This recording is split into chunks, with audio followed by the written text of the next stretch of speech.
Councilman Matney is attending via Zoom, and Jason Kraling and myself are in chambers. We also have David Deerhog, the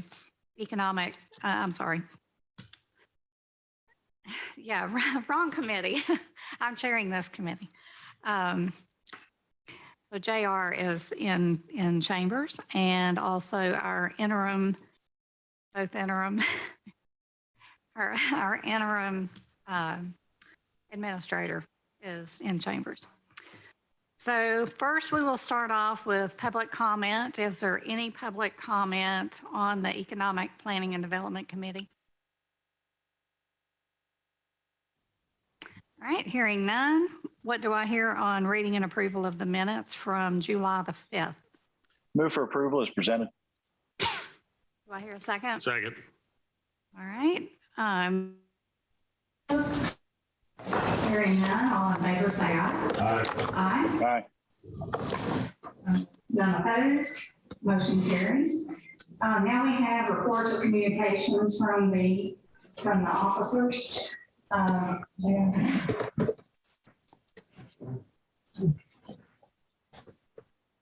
Evening, pleasure to be with you for my first committee meeting. Hope to live up to expectations. So we have up there a budget review. I don't have a budget in front of me, but I've signed off on some invoices, so I have not seen the impact of that yet. But we're still good, I imagine so, since we're just starting the fiscal year. So that's what I have for a budget review. I have other business that we'll talk about down the page, but I'm here to answer any questions in the interim.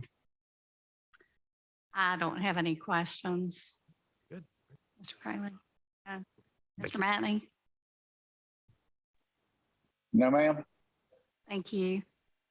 Okay, next then, the city center village update from the Parker Group.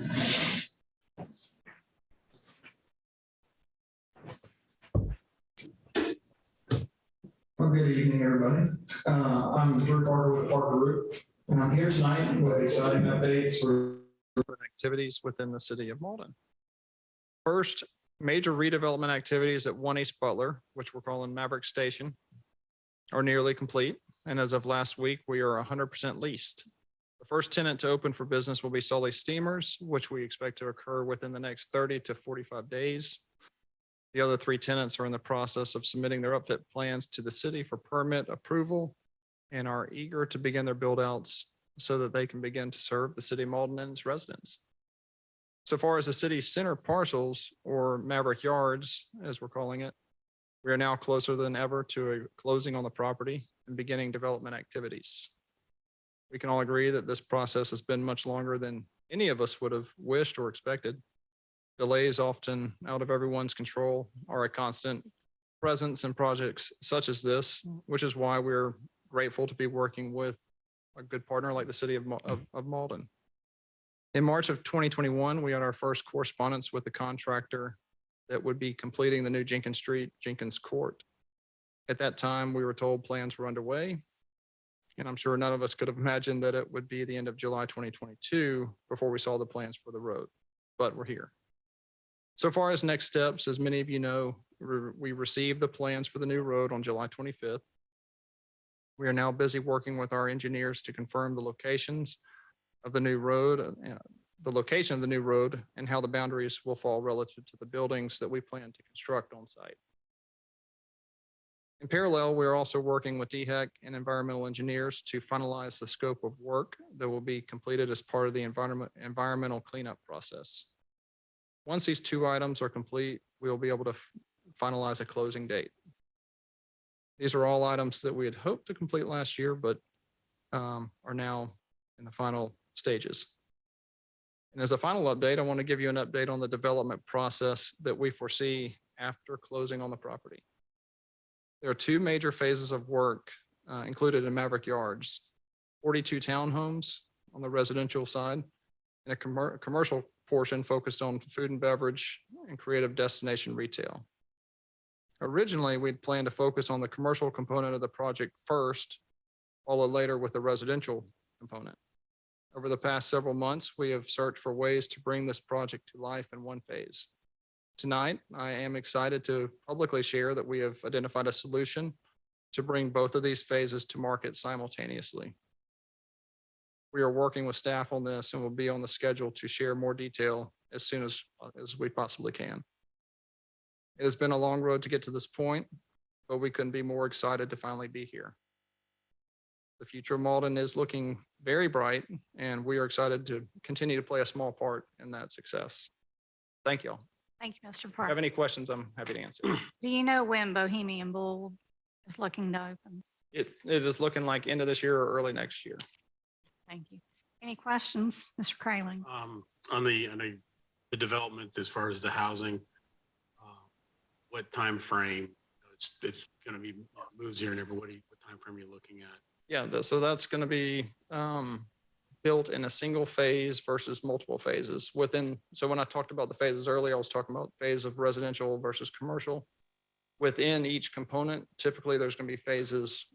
In a residential development like this, we would normally do it in multiple phases, but we're going to be doing it in a single phase. So that'll expedite the timeline by well, significantly. But I would say from start to finish, site work through vertical construction, I would put me on the spot, but I'm going to say around 14 months, 12 to 14 months. Mr. Matney, do you have anything? The only thing that I would like to add is just to thank Mr. Parker and his team for working with staff and the city attorney. I know that everybody has worked very diligently to get to this point, and that there have been hiccups along the way, but everybody has persevered, and I'm glad we're getting here. And Drew, thank you. Thank you, Taff.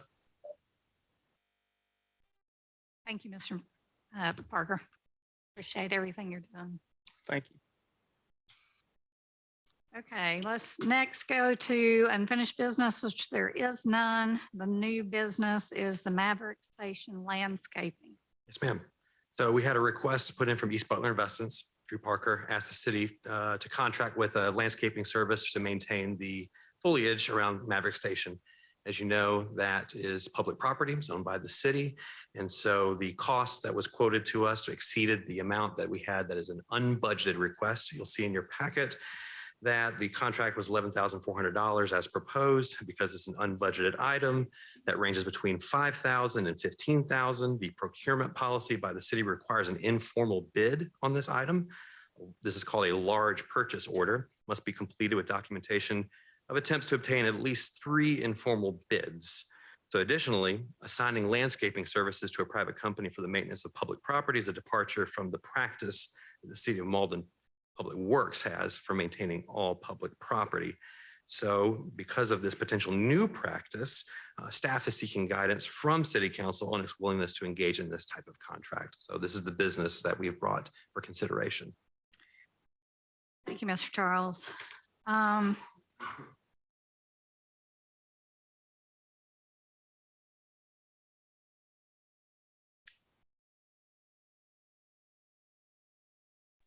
Do we have any questions for Mr. And Madam Chair, at the appropriate time, I would move that we forward this to full council for discussion and possible action.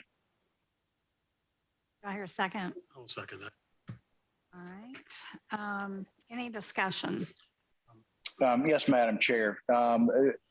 And this is actually, I'd like to direct something to Mr. Kraling for Public Works to look at, because I think that this actually speaks to a larger issue where Public Works for the past several years by practice has been in charge of right-of-way maintenance.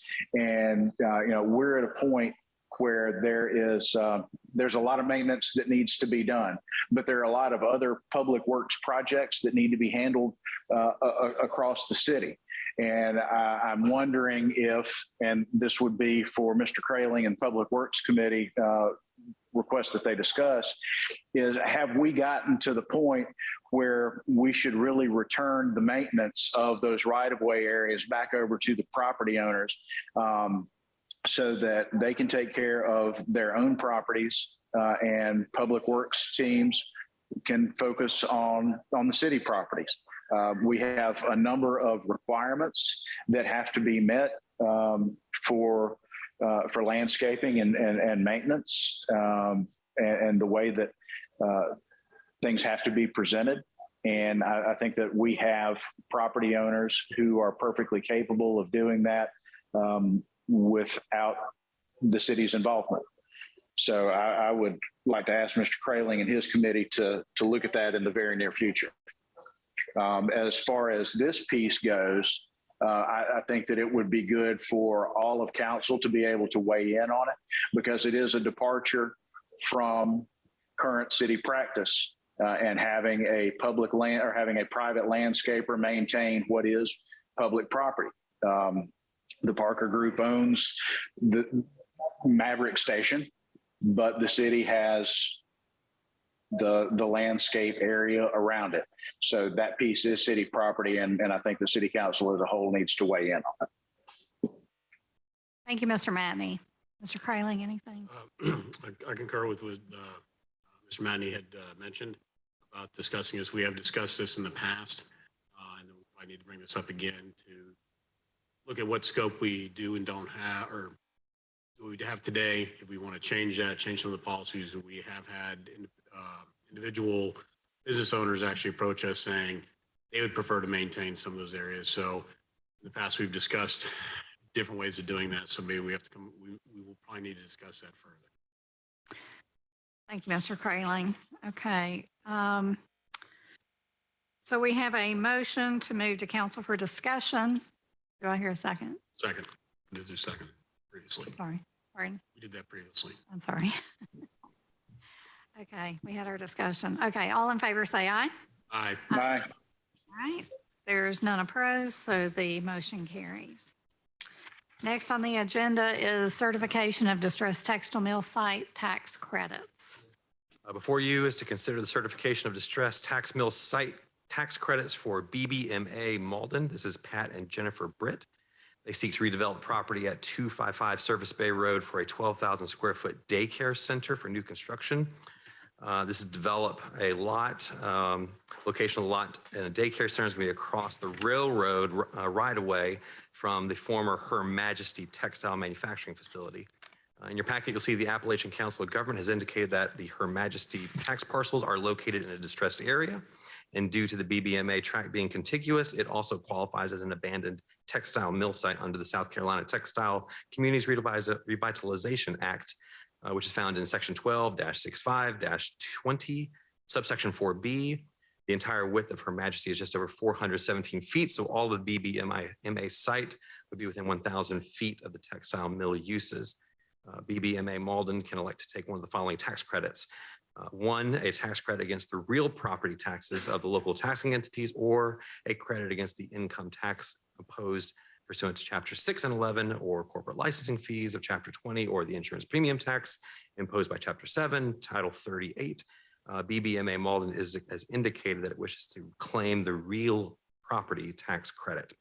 And so as the date of the memo that's in your packet, which was written July 28th, is written that Daniel Hughes received the request to review the resolution that he left on vacation last week. And as such, he is reading over the legal guidance of it. He gave me a phone call earlier today, say he has been in touch with the attorney, with Parker Poe, who represents the client in these such matters. And he's finding that it's fine, but I don't want to speak for attorney Daniel Hughes. He has reviewed it today in an informal capacity. I did do a review of it myself, and you'll see that basically it does comply with the South Carolina law. And so the recommendation is that Daniel Hughes bring a formal presentation to you at next council meeting. Thank you. Any questions?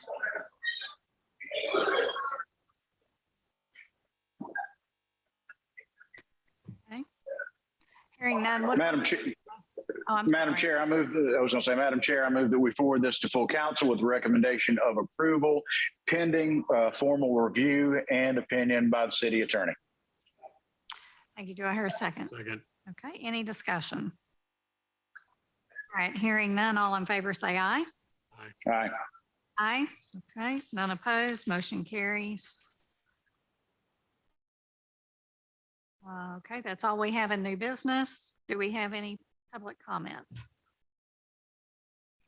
All right, hearing none, do we have any committee concerns? just my apologies for not being able to be there in person right now. I have a work conflict that hopefully I'll be able to take care of that and be to you shortly. Thank you, Mr. Matney. What do I hear on adjournment? So moved. Do I hear a second? Second. Any discussion? Hearing none. All in favor, say aye. Aye. Aye. Aye. None opposed, motion carries. The meeting is adjourned at 6:15 PM. Next up is Public Works Committee.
Call to order the Public Works Committee meeting for August 1st.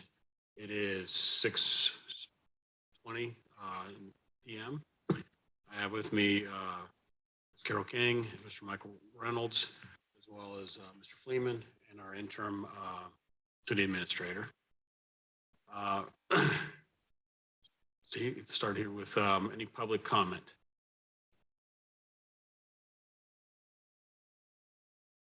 Anyone? Going online?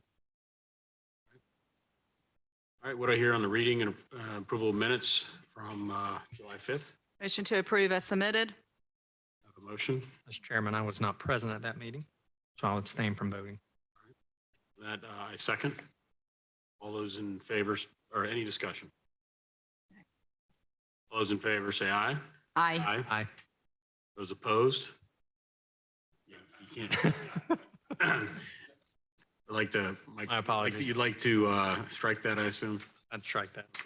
It's just 2 ayes. All right, with that, that passes, and let's go on to reports and communications from our city officers.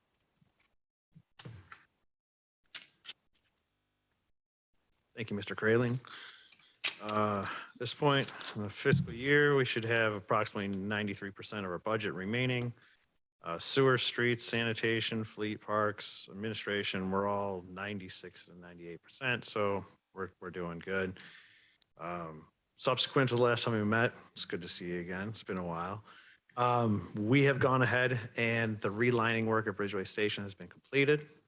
So that sewer line has been relined. They're going ahead and they're obviously doing the vertical construction. If you've been at night there, you know, they got the crane out and everything.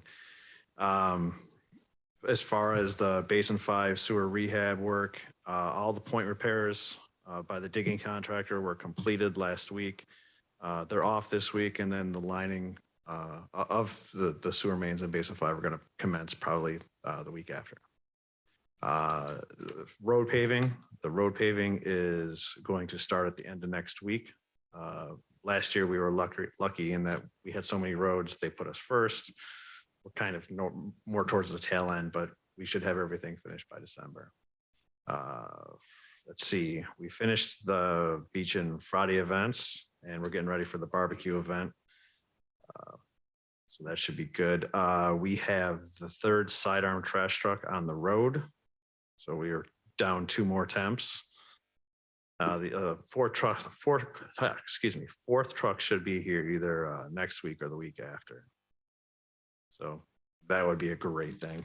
We're still waiting on the 2 other trucks. They should be here approximately September, October. And then for the next 3 days, part of the enterprise asset management implementation, cartograph will be on site at Public Works, and we'll be doing documentation, high level organization of our records, and basically it's the first step in the implementation for the kickoff.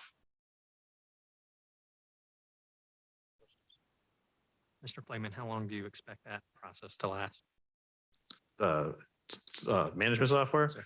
Well, it's 3 days. And so what we're doing, not to dull you, is we're transitioning our databases into a format that can be fed into their database. And so we're basically collecting our paper records and creating the inspection sheets that are going to be on the tablets for the staff. It's just working out every single way to get all of our information into the system.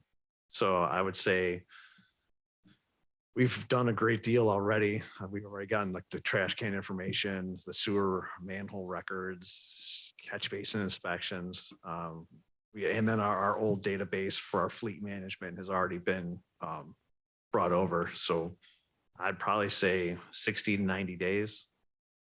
Great. Thank you, Mr. Flayman. That's all I have, Mr. Chairman.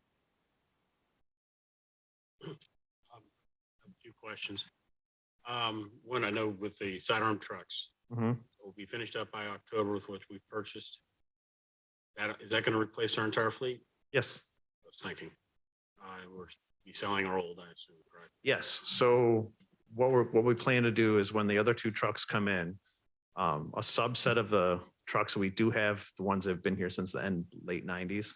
We're going to sell those just to generate the revenue. And at a later date, I'm going to come forward to ask that through the Public Works Committee and then City Council, that the revenue we generated from the sale of the equipment be transferred as a revenue line to offset the expenditures that we've incurred paying for the temporary employees. Because if you remember when we went to the budget this year, we did not budget for them. So to make finance department happy, we're going to take that revenue to offset the expenditures. Are we waiting on any other vehicles? So yes, so last week we went ahead, as you know, in the capital plan, we had 2 boom trucks and 2 leaf trucks budgeted for this year. I've gone ahead and ordered 1 of each. We have seen a substantial increase in the costs of vehicles. I mean, $50,000, $60,000 from one year to the next. And so what we had budgeted for the 4 trucks in total wasn't enough to get 4 trucks. So once we have all the trucks in fleet, what I'm also going to bring through the Public Works Committee and then through City Council is to take the remaining money that's left from the purchase of the 2 trash trucks and what's left from the purchase of the boom and the leaf truck. My recommendation through Public Works and through discussion is to take that and actually buy 1 extra sidearm trash truck. And that would allow us, because you know there's development everywhere, and replacing our fleet is great, but what happens when one of those needs maintenance or goes in the shop? We're putting staff members on the back of the truck. If we go ahead and proactively get that other truck, we have a spare for when we have to do maintenance. And then because our routes are getting longer and longer and longer to accommodate all of the residential development, there's going to be a point at which we're going to need an extra truck. And rather than be, hey, it's too late, we already need another truck, we don't have one, we would actually be proactive in preventing that scenario from coming to fruition. It's kind of along the next question. We discussed potentially a hookup fee, but an initial fee for brand new homes, because a lot of times those taxes take a year to actually see here for some of the fees, nothing extravagant, but something to help offset some of that cost. Maybe next committee meeting in September, we can have something proposed or something that'd be possible. Okay. At least an idea. Well, we had talked about it during the budget process and it kind of ended. Because when we're I'm just thinking something get it started. It's going to take a long time. all right, yeah, I'll certainly Something come to up. I'll pull together what everyone else does in the county and bring some recommendations. And then the other piece that I had, something to think about, is a fee for going back to get somebody's trash. You missed their, sometimes we do that. We're nice. As Mauldin's growing, somebody doesn't get their trash out on time. Morning it's due. if we go back and get it, there should be a charge because I know we do it a lot. What can we do, maybe? I'm going to be candid here. We will, this is an ongoing issue with sanitation. You know, we'll go, the truck rolls from driveway to driveway. All right. We don't miss cans. All right. And, you know, we still get the phone calls. They'll call up, you missed my can. They're like, well, it wasn't out. And they'll be like, you call me a liar, and they'll bicker, and they'll be like, do you know who I know? I'm going to call the council member. I'm going to call the mayor. And then ultimately we just get it. We've even gone so far as I've had the drivers just, if the can's not out, photograph it. Be like, here, I have proof it's not out. Still doesn't make a difference. And then there's other people who just routinely just forget to put their can out on time. We aim to accommodate everyone. I don't necessarily know how we could even do that fee.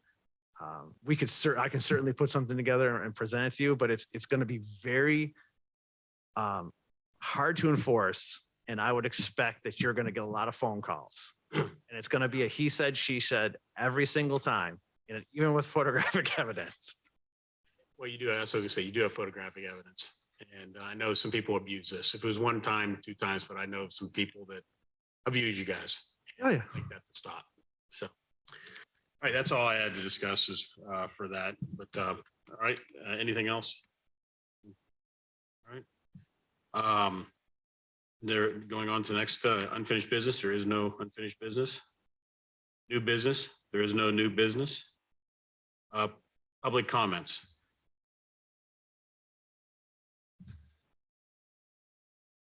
You state your name and address. Diane Kuzner, 503 Nola Drive in Mauldin. I just have a comment about when people don't put their cans out, their trash doesn't get picked up. I mean, if I don't put my can out, I don't call and say, come back and get it. So, Some the same way. thank you. That's not to say that I haven't chased the trash can shirtless down the street trying to catch them. Stop, please. No visuals here, please. All right, any other public comment? All right, committee concerns. Mr. Chairman. Yes. We had discussion come up a few weeks ago about the mosquito spraying program. Have we rediscussed that and I missed it? So I actually did some research on this, and the spray, one of the concerns was with the bees, and Mr. Fleeman can come up and discuss what they've done. But the chemicals used, a mosquito is 1/20th the size of a bee. One of the concerns was the issue with the killing of bees. The percentage of chemicals that we'd have to do to actually do that is quite high. But we are looking at some other things, but that's the risk to the bee population is extremely minimal because of the concentration we use for mosquitoes. So that was some research I did and talked to some chemical manufacturers. So that's why, as long as we do it properly, the question about the bee population, just that, should not be an issue. But Fleeman, you've done some. We're currently exploring some other options. There are other chemicals. So I've been getting some material, actually safety data sheets, and hopefully by the next committee meeting, I'll have something to put forth.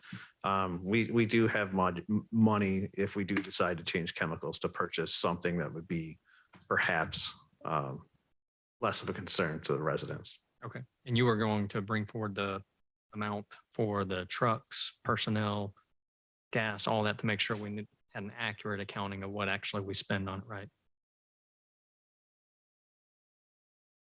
I'm sorry, in relation to what? Oh, and the total cost for, yes. The total cost of labor, overtime, because it's all after hours. Yes, that's all part of it. That is correct. Sorry. Thank you, Mr. Fleeman. That's all I have, Mr. Chairman. Thank you. All right, any other committee concerns? All right. What do I hear on adjournment? So moved. I think that's second. Second. Thank you. Any discussion? All those in favor say aye. Aye. Aye. We are adjourned.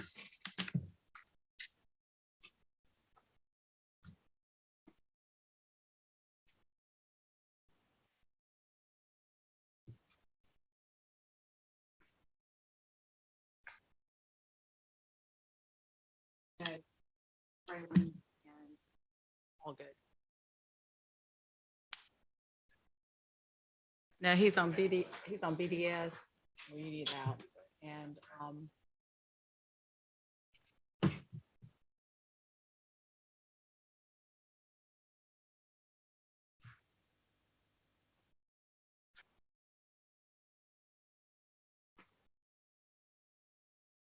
all right, I'll call our third committee meeting to order. It is 6:30, and this would be the Public Safety Committee meeting.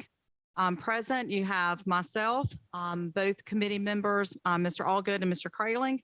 We have our interim city administrator, Rebecca Vance, as well as Chief McHone, Chief Miller, I knew I saw you earlier, all with us tonight. And I see Margot's with us as well.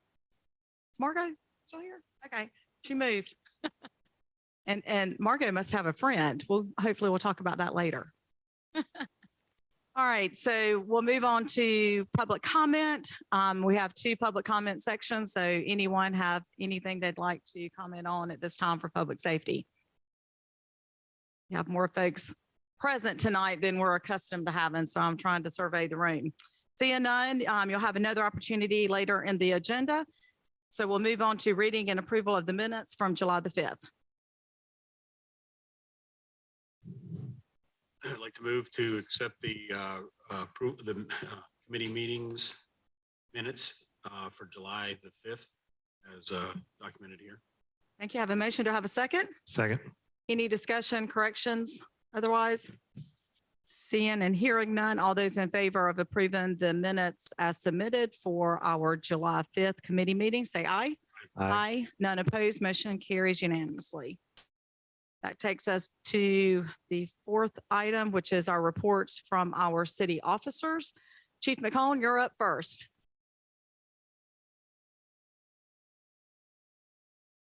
Thank you, Madam Chair, committee members. For our budget overview, like I said, we're right on track where we need to be for the year. Like I said, we're just a month into it. And I would like to give you an update on the new construction of the new station. They actually got all the hydro seeding done in the retention pond. So they've been waiting on rain. So we got it today.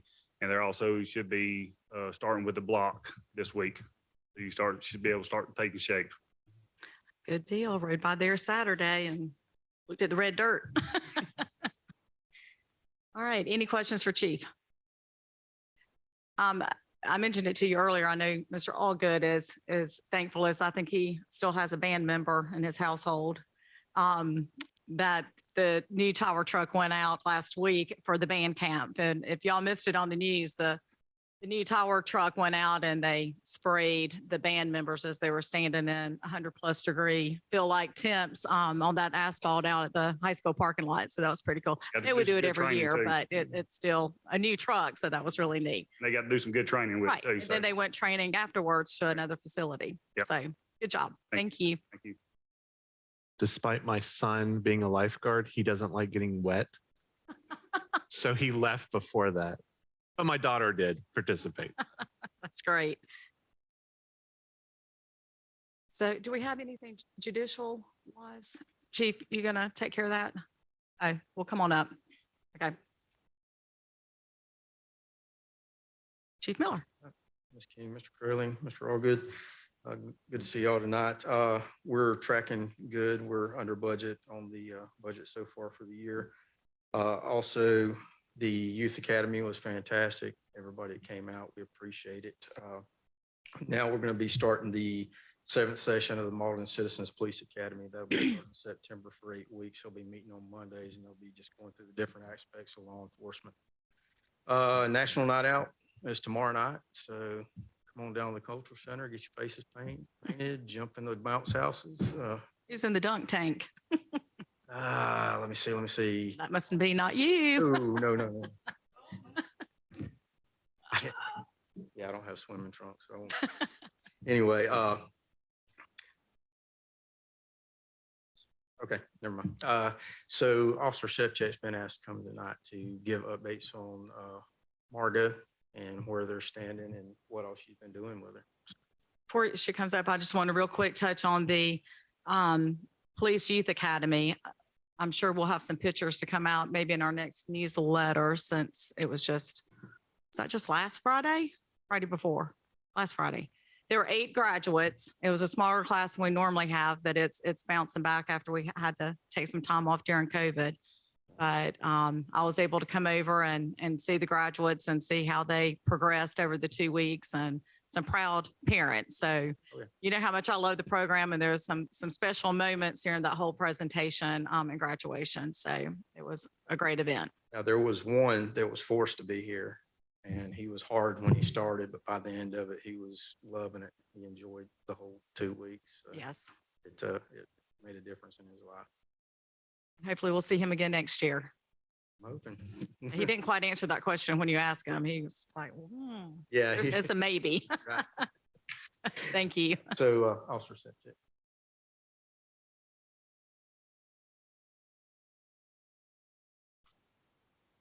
I think the last time I was here, we didn't have Margot yet. So now we do, and she's.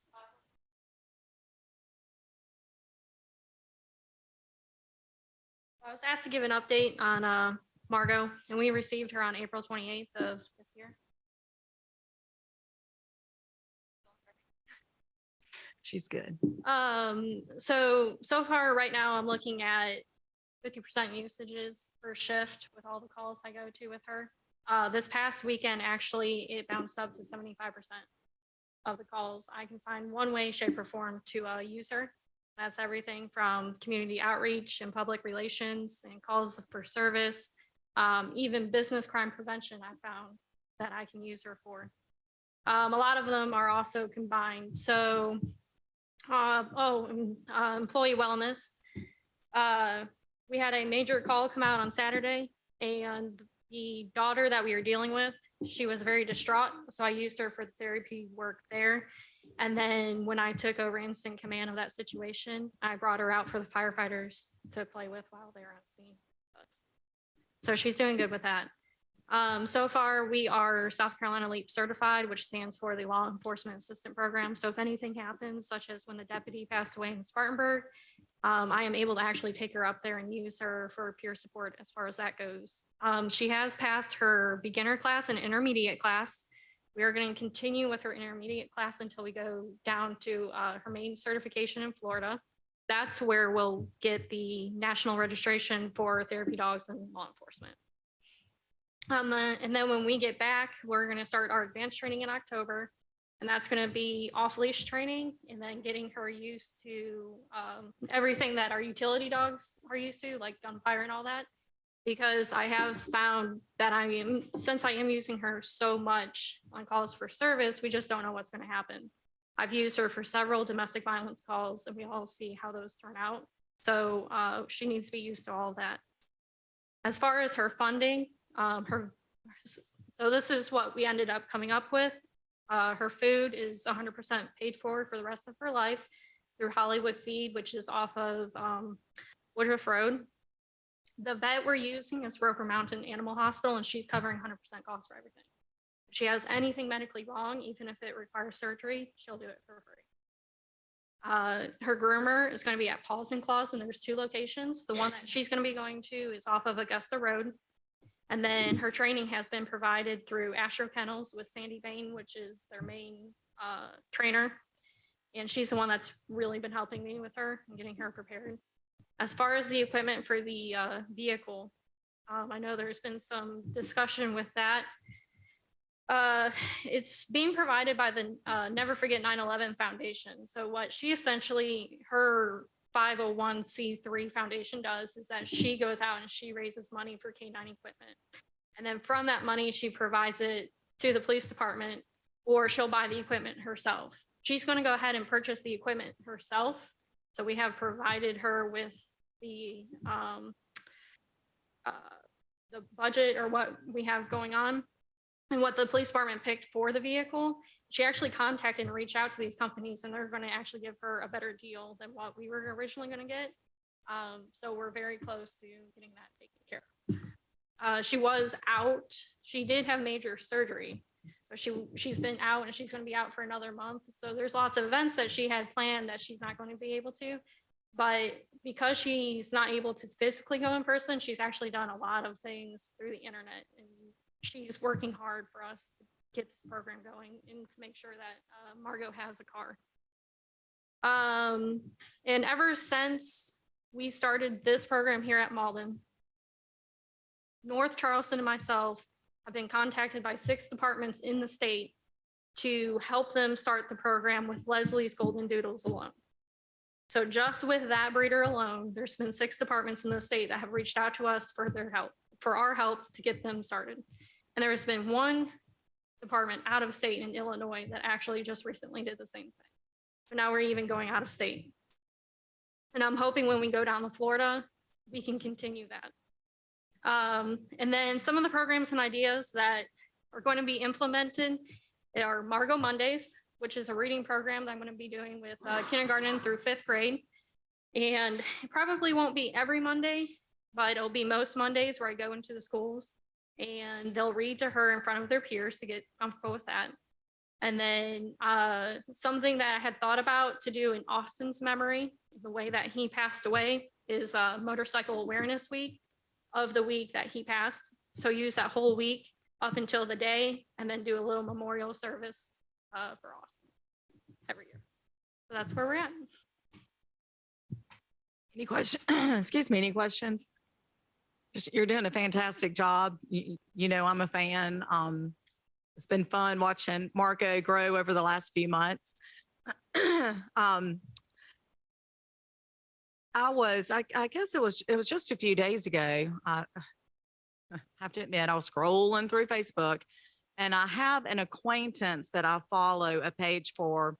Well, I get emotional. A little girl in our community who has cancer, and she's been through it, and she's only, you would know, you know who I'm talking about. She's, I think, 8 years. Yes.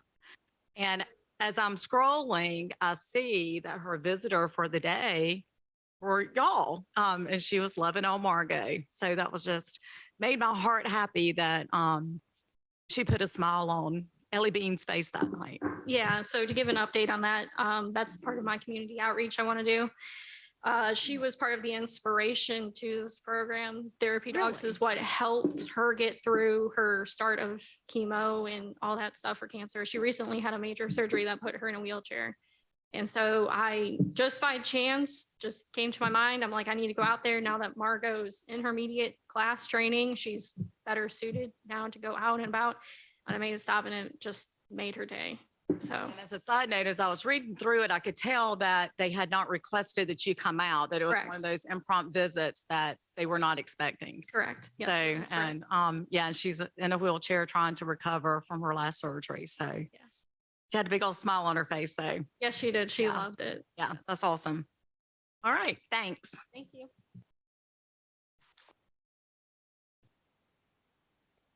Oops, we have no unfinished business, so we'll move right into our new business.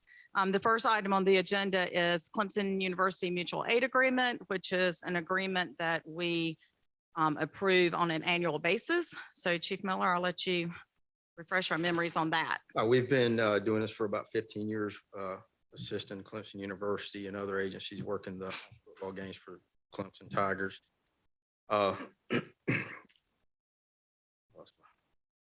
So the police department, like I say, we've been doing that for that long.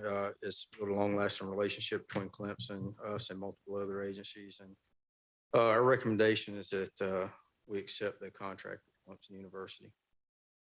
And basically what we're doing is providing officers for the security there.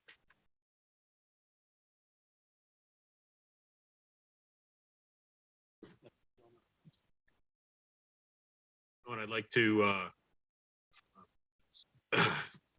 submit the contract for review with the full council with the Clemson University mutual agreement contract. That's in form of a motion to send. Form of council. motion, yes. Okay, thank you, Mr. Curling. I have a motion. Do I have a second? Second. Any further discussion or questions for, yes, sir, Mr. Allgood? I'm just curious how it all works. When you're talking about these Clemson games or major Clemson events, when you're sending out officers to go serve that, how does that impact our community back here at home? Well, like I say, we've got a bunch of residents that go down there, so they see us. But this is basically just assist Clemson University. They've had to amp up their security since 9/11. And so they've had to ask they get highway patrol, probation parole, Oconee County, Pickens. They have about 18 different agencies that they use to do security. Chief Miller, just to clarify, don't we use officers who volunteer or are they assigned to go to Clemson? I was just trying to help. They volunteer to work it. They're not. So we're not taken from someone who would normally be working on that day. This is totally, if they're off duty and they want to Right. go work it, they have the opportunity to work it. Excellent. Thank you. Sorry about that. Sorry. Thank you. So I have a motion and a second to forward to full council the contract for law enforcement services at Clemson University Special Events. All those in favor say aye. Aye. Aye. None opposed. Motion carries unanimously. Thank you. Chief. All right, the next thing on our agenda and the last item for the evening under new business is open burning permit for Adams Glen. You can come on up, Chief. I'm sorry, like I said, the recommendation is to do an open burning for the TerraFlex group. They actually purchased property off of Ashmore Bridge Road. And according to our burn, we have no open burning. So it has to be, y'all have to vote on it, to take it to council for them to vote on it, to be able to get a burn permit, to be able to do this. It should be in your packet that I do have Andy Brown here with TerraFlex Group. If y'all have any questions or anything for him. And I will add while he's coming up, if anyone has any questions, that they have all of the insurance. They've jumped through all the hoops. Chief McCollum's reviewed everything and does not have an issue. It's only coming before us tonight because there's a line within the ordinance that council has to approve the open burn permits. So anyone have any questions? The two that I would have based on what's written in the current ordinance is the land in excess of 5 acres and is everything being burned native to the site? It's a 108-acre site.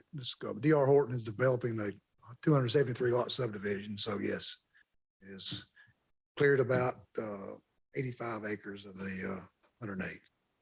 And it's been previously logged by the previous owner. So 95%, 95% is dead debris, which will burn really quick. And another 5 or 10% is just small pines and softwoods and hardwoods. We're able to get the distances, to burn per the Greenville County regulations, which we thought it was in the county when we first started this project. Right. Subsequently been zoned in by the county. So, by the city. So. Yeah, I was going to add that, but so it was approved by the county and then it was annexed in by the city. So now you're having to get the approval here. Yes. Any other questions? What time frame, as far as how much time do you think is going to take to do this? We burn between 9 and 3 during the can't light before 9. So we light the fires at 9, burn, won't pile on after 3. And perfect weather, probably about 5 or 6 days. But we won't have perfect weather. We can't burn every day. We can't burn with cloud cover. We got to burn with wind. We had to monitor the wind, et cetera, et cetera. So smoke will go straight up. If not, we'll have a lot of complaints. We don't want that. So.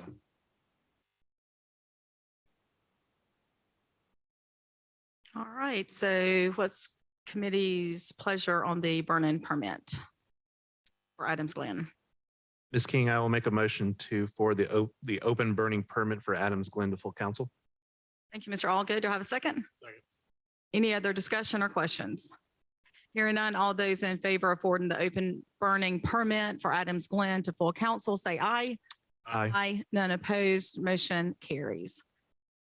We're back to that public comment I told you all about. So step on up if anyone has any comments. Anyone online? Seeing none, committee concerns.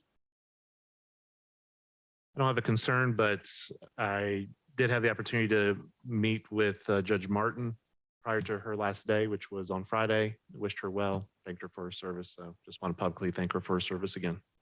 Mr. Allgood? I would just add, not a concern, but a request if, and I guess, Mr. Deerhawk, this would come under your department to forward with Ms. Kuznar's permission and her permission is not the right word, but I would like for her committee to look at the possibility of, for this open burn permit, striking with council's approval. I think our fire department and staff are fully capable of making those decisions without council.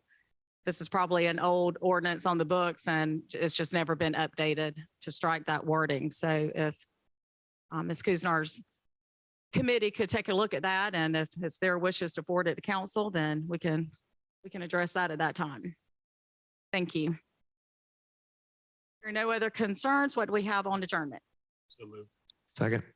All those in favor say aye. Aye. We stand adjourned at 6:51.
Okay, it is 6:52 PM and I will call the Building Codes Committee to order. All in chambers are myself and Frank Allgood. Taft Matney is via Zoom. And we have David Deerhog, the BDS director, and we have our interim city administrator, Ms. Vance, in attendance. Do we have any public comment at this time for anything that is on the Building Codes Committee? Okay, hearing none, you'll have another option or another opportunity at the end of the meeting. What do I hear on reading and approval of minutes from July the 5th? I have one correction. Okay. The gentleman that spoke at public comment, his last name was misspelled. Audible. Yeah. I'm looking up the proper spelling. It is Aldebol. That is the only thing that I see. So with that correction, I motion for approval. Thank you. Do I hear a second? Second. All right. Any discussion or changes? All right. All in favor, say aye. Aye. Aye. None opposed. The motion carries. Now we have reports or communications from the city officers. So Mr. Deerhog. Thank you, Madam Chair. Just a few items tonight. First, I'll give an update on our budget. Right now, the ideal remaining percentage would be 92%, and that's exactly where we are, is 92% remaining. So I feel great that we're keeping up with what we need to be spending. Our second update is regarding the lighting ordinance that committee is familiar with, we've been working on. And I just wanted to let you know that we have reached out to Duke Energy to get their input and feedback. So we will be meeting with them soon to discuss some of the standards that have been considered, and we'll provide some feedback to the committee after we've been able to meet with them. But I have nothing else to update you with that tonight.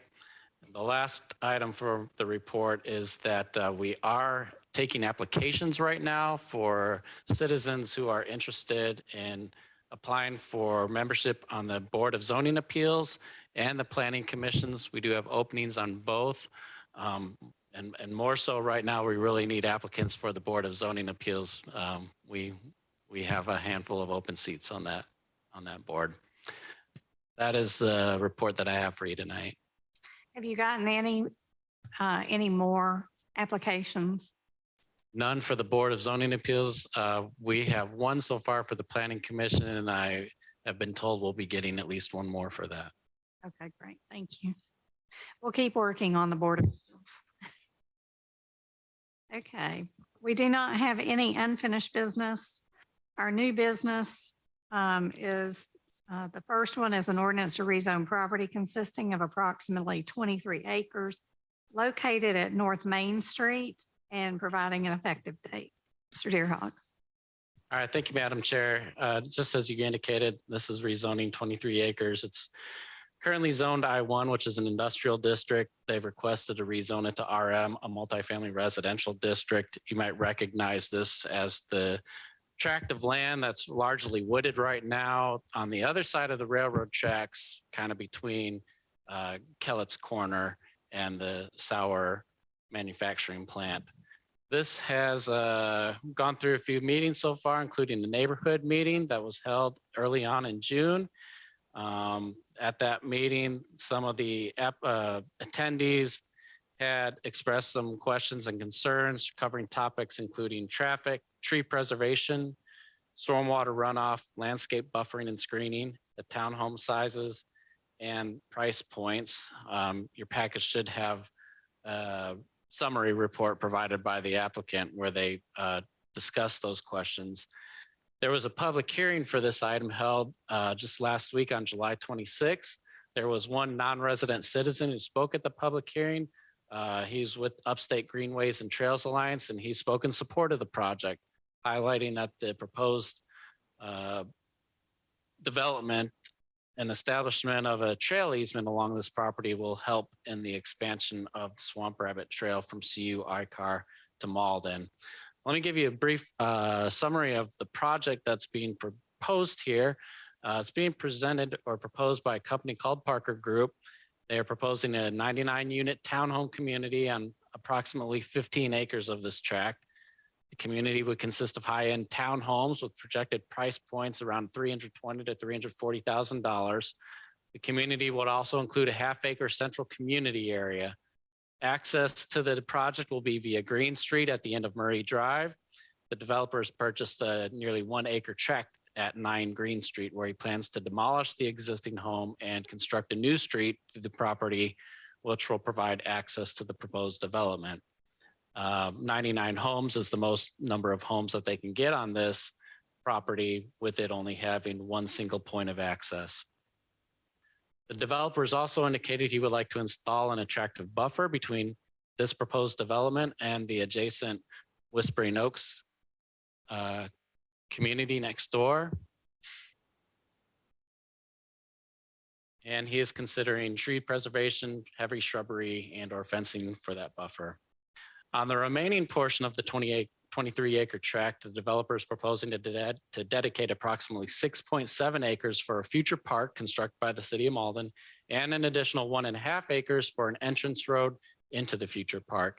Additionally, the developer is proposing to reserve a 21-foot easement along the edge of the property next to the railroad right-of-way for future pedestrian and bicycle trail construction.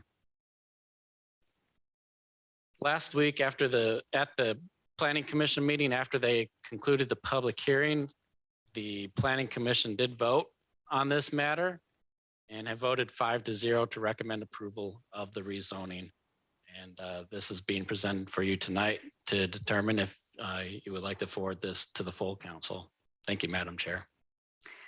Thank you, Mr. Deerhog. I do have a question on the 6.7 acres for the city park.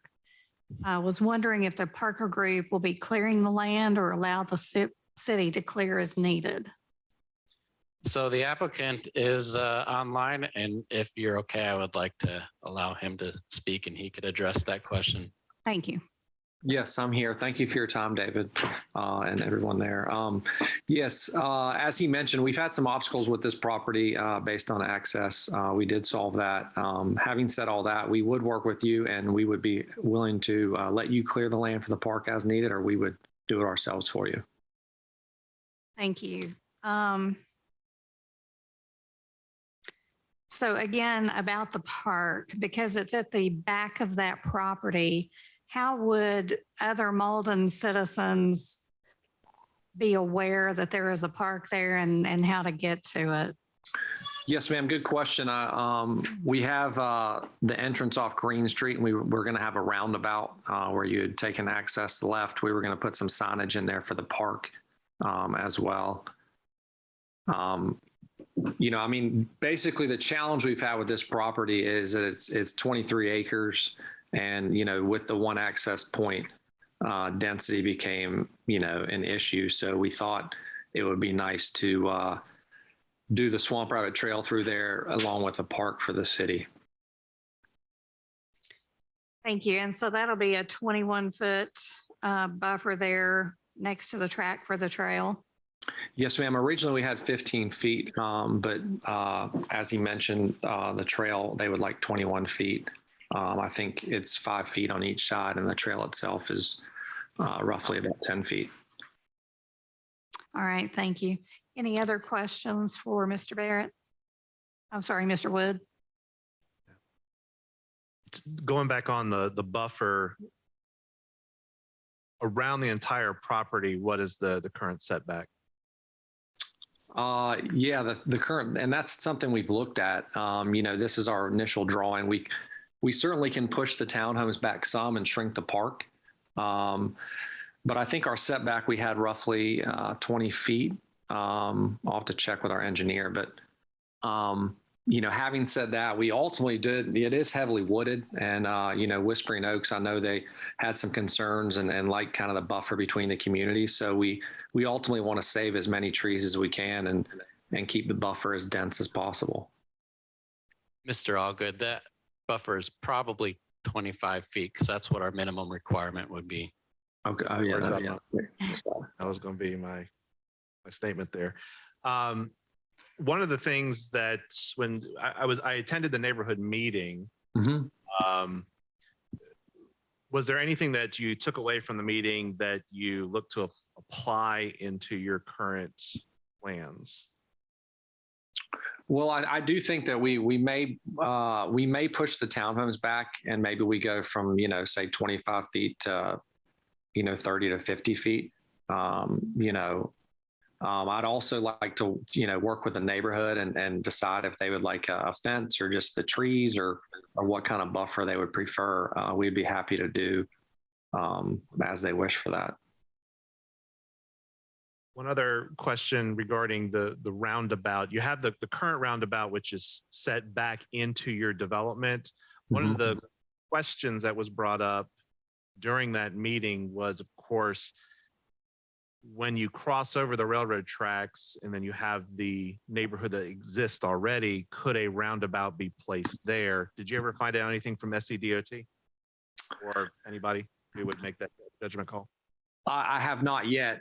We did do a preliminary traffic study that I do have, but I have not investigated moving the roundabout up yet.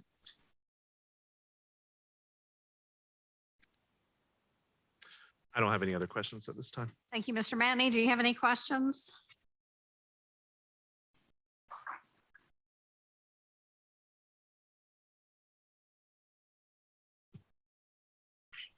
Mr. Matney, you're on mute if you are speaking. I'm sorry, I had a sound issue there. Okay, he didn't have any. I didn't hear what he said. No, I'm good. Sound issue. Oh, okay. I'm good. Okay, you're good. You don't have any questions for Mr. Wood? No, ma'am. Thank you. Okay. What do I hear on a motion for this piece of property? Moving forward to full council with a recommendation of approval. Thank you. Do I hear a second? Second. All right, any discussion? Hearing none, all those in favor say aye. Aye. None opposed? That was 3. Did you say aye, Mr. Matney? Yes, ma'am. Thank you.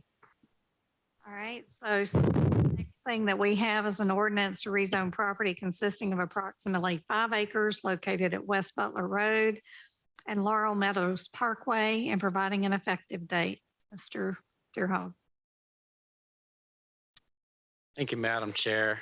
As you stated, this is a 5-acre tract. It's been requested to be rezoned from C2, which is a commercial district, to the RM, which is multifamily residential district. The applicant's proposing to develop a townhome community on this site. Specifically, sorry, let me back up. So you can see where this is located. That's the corner of West Butler Road, Laurel Meadows Parkway, just next to the library that's there.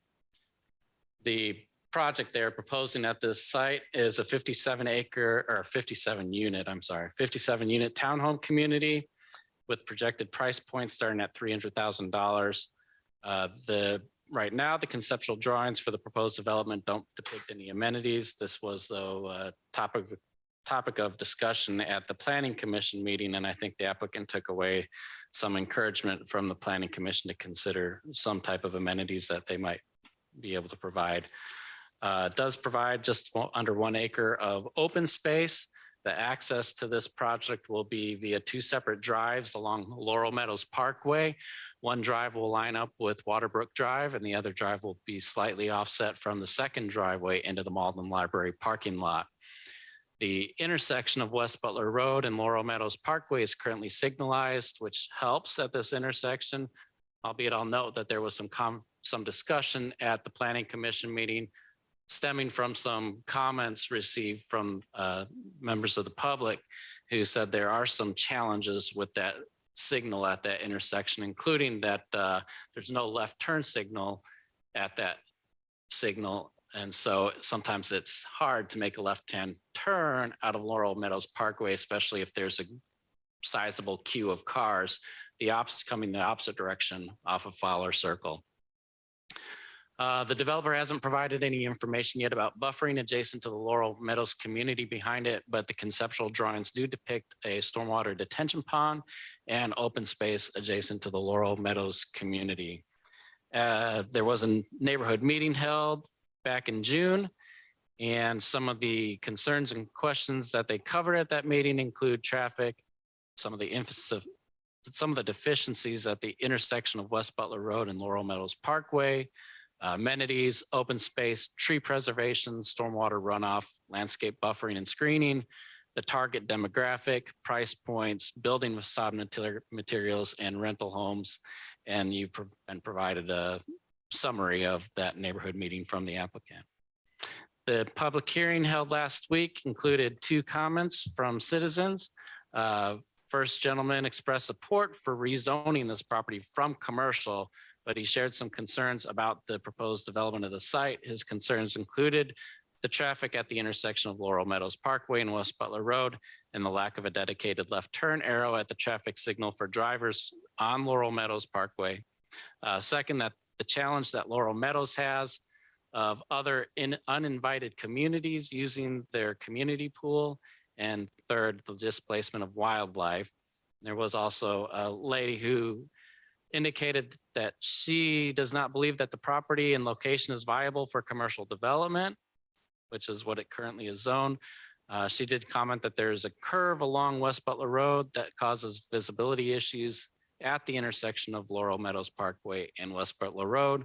She also commented that the additional development along Ashmore Bridge Road has resulted in increased traffic along Fowler Circle, placing additional pressure on the signalized intersection at Laurel Meadows Parkway and West Butler Road.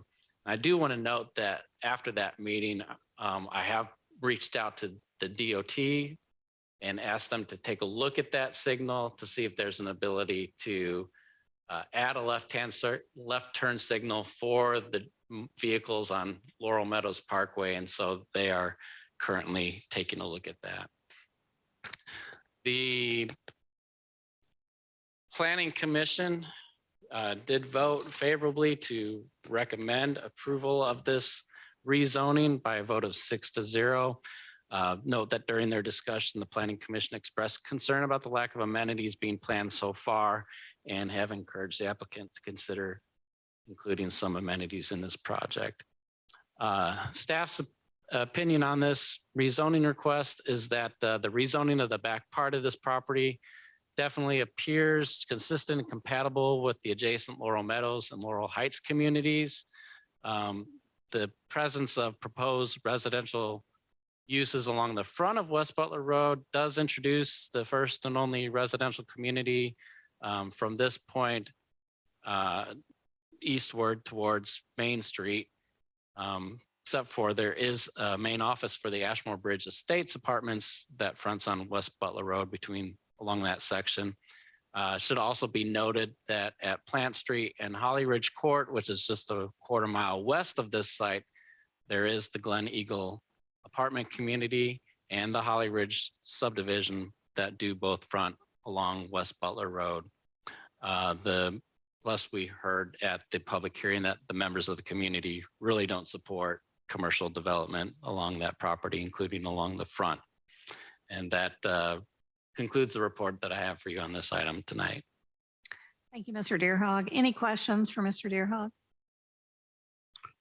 Are the developers here tonight? Yeah, the applicant is here if you have any questions. If he doesn't mind, or she doesn't mind. Good evening, Austin Allen, Arbor Land Design, 49 Greenwood Drive here in Greenville. Great, thank you. So obviously there was some concerns. One that he probably doesn't know the answer to is this community pool that's across the way. Do you know even how their membership works or how you might even access or use it? So from what I've heard from the neighborhood meeting and planning commission is that kids are jumping the gate or jumping the fence and getting into it.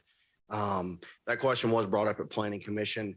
I don't honestly have a good idea of how to keep people from coming into another development that we're not associated with and policing that.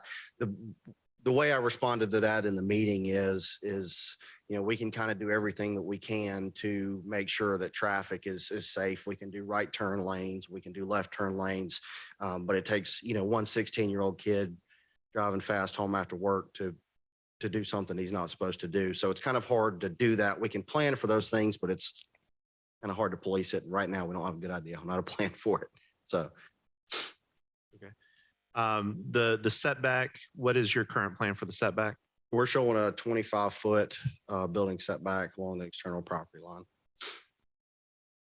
There was also written in here about, I got to find it.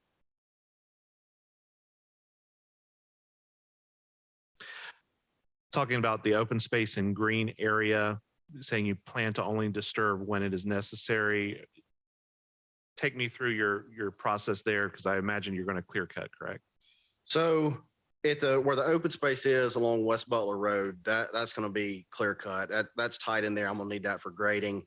The 0.4 acres in the rear, outside of what's in close proximity to the road and the pond, I don't think we'll have to touch. So my hope for that area is that we can save it, because there's a lot of trees in that area, and working out all of our tree credits, that obviously benefits us. So that's a goal of ours. Based off the topo and the site layout, I feel confident we'll be able to save a good bit of it.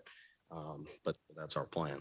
And then I'm going to ask you this. I could ask several people this question, but since you're the one who's up there, I'm going to go ahead and finally ask it. Why is it that we don't have circular cul-de-sacs anymore? They take up a big area on site. That's generally your main reason why. The turnarounds that you're typically seeing now function the same, if not better.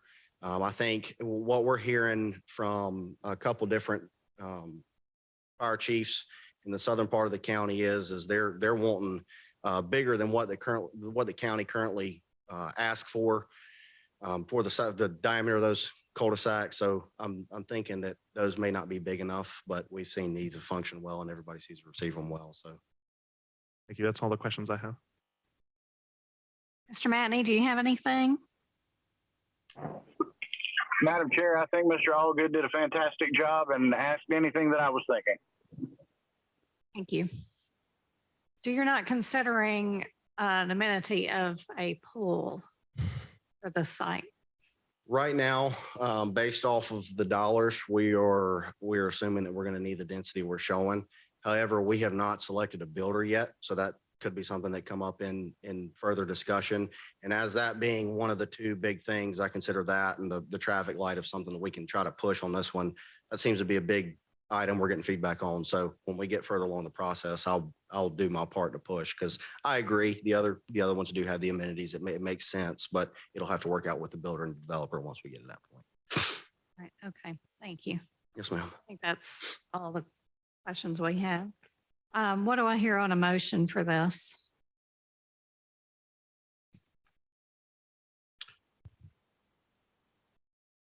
Excuse me, I recommend that we forward this on to full council as stated.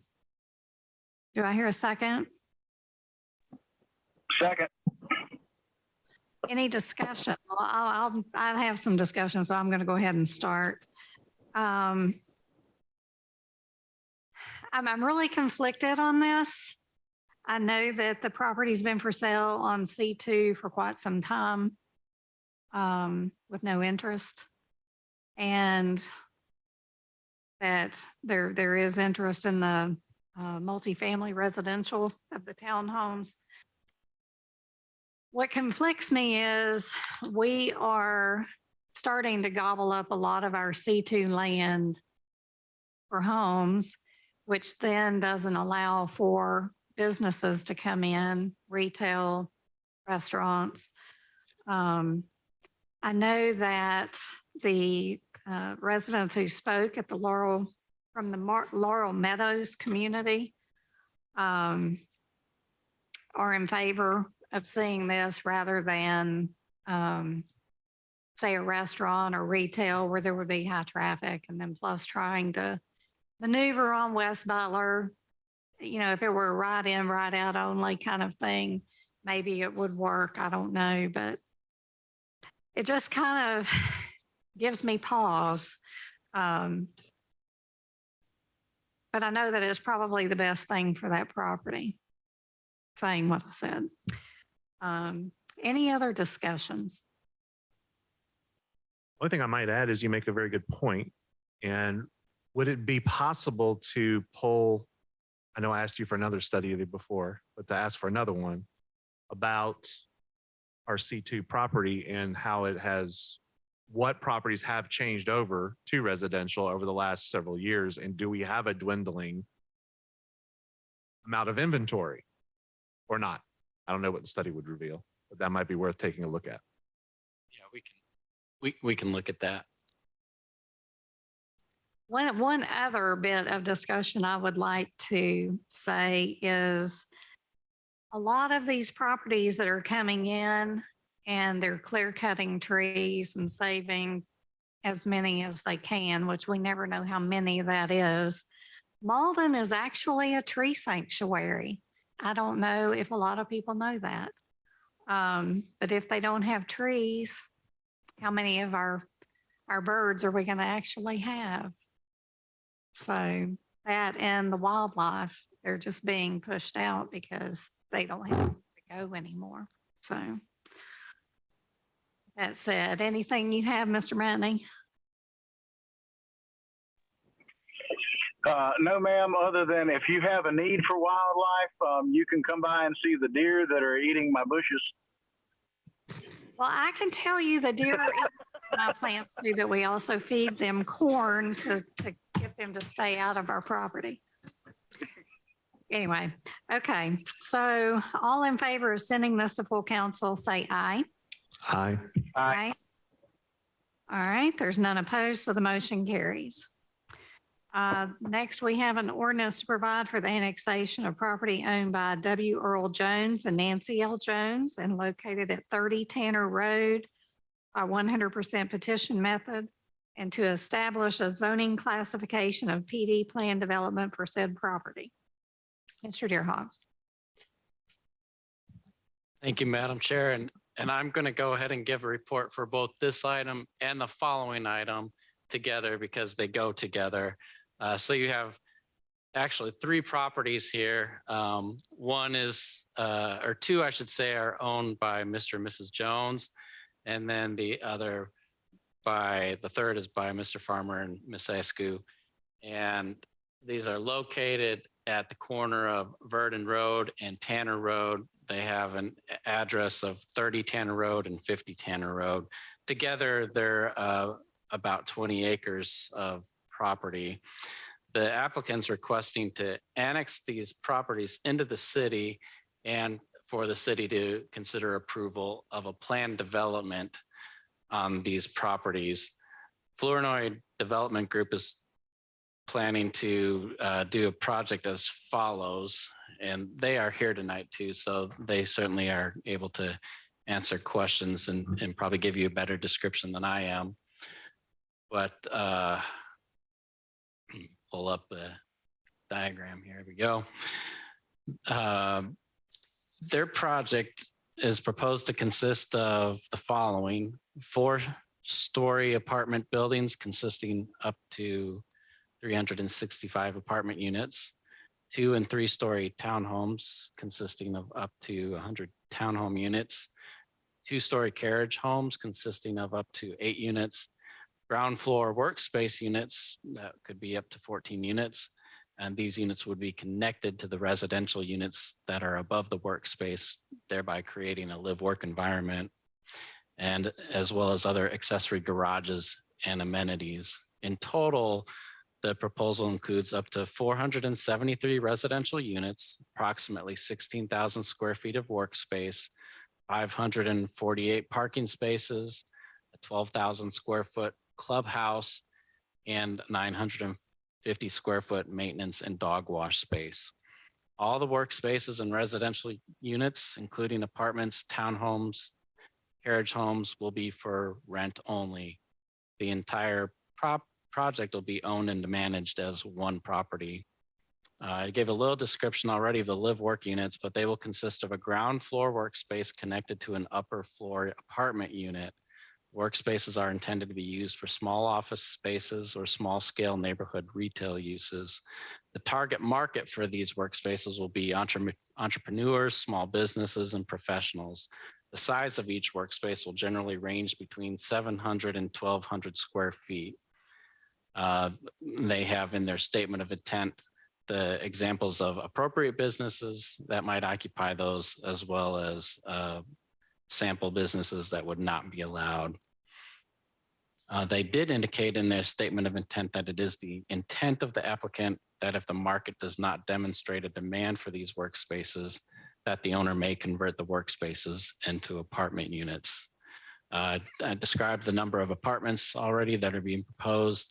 The amenities planned for this project include, but are not limited to, upscale clubhouse space, meeting rooms for residents who work from home, co-working space, fitness and wellness rooms, a dog park, mail kiosk, and package lockers, a swimming pool courtyard, and outdoor spaces providing grills, fire pits, and other amenities. The applicant is proposing 3 access points that'll be subject to review and approval by SCDOT. They will include 1 driveway at Tanner Road and 2 driveways at Verdon Road, and sidewalks will be installed along Tanner and Verdon Road in order to promote walkability and connectivity.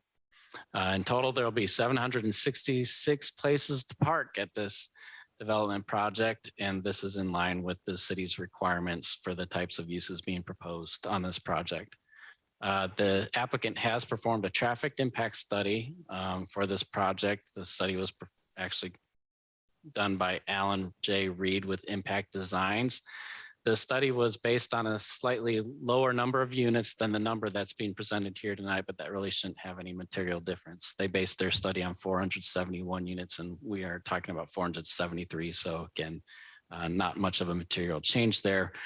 But the report acknowledges that the northbound traffic on Verdon Road and Woodruff Road at that intersection and the southbound traffic on Feaster Road at the Woodruff Road intersection both currently operate at a level F during both morning and evening peak hours.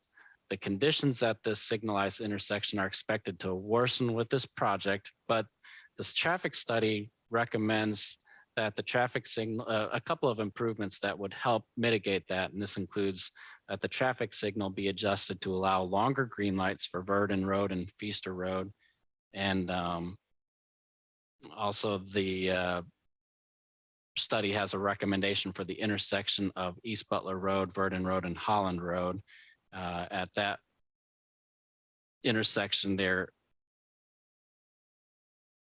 recommending to install a right turn overlap on the southbound approach there.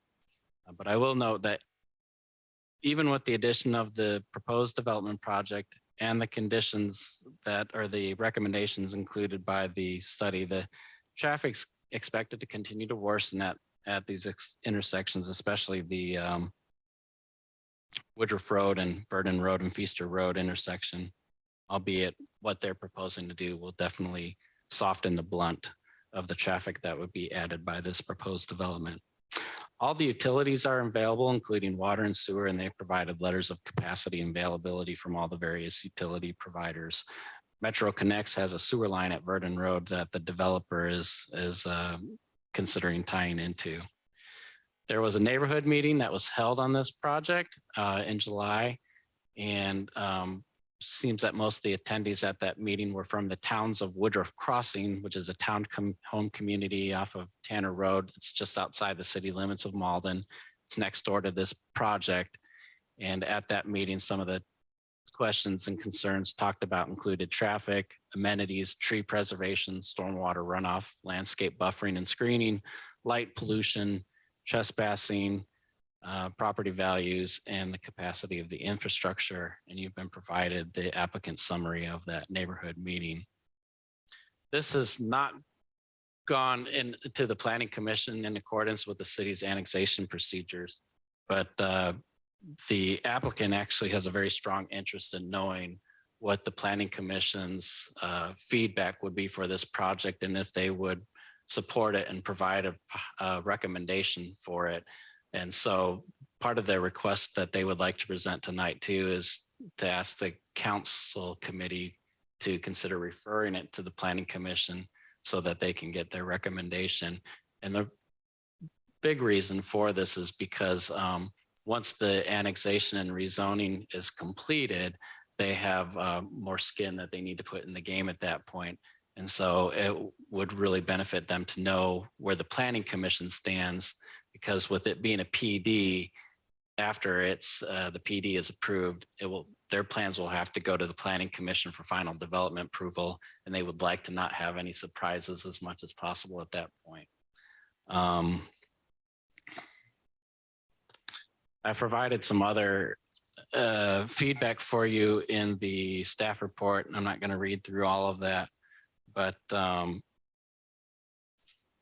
I'll summarize with just a couple of comments about it. I do really like the design that they've presented, especially with the live workspaces and how that's been laid out with the workspaces along kind of what I would describe as a main street entry into the project. In fact, I would even consider that maybe we make that a pretty hard requirement for this. I know they suggested in the statement of intent that they would like to change course on those units if they don't sell, but I think those add a lot of benefit to the project and would encourage that those be a fixture of the project.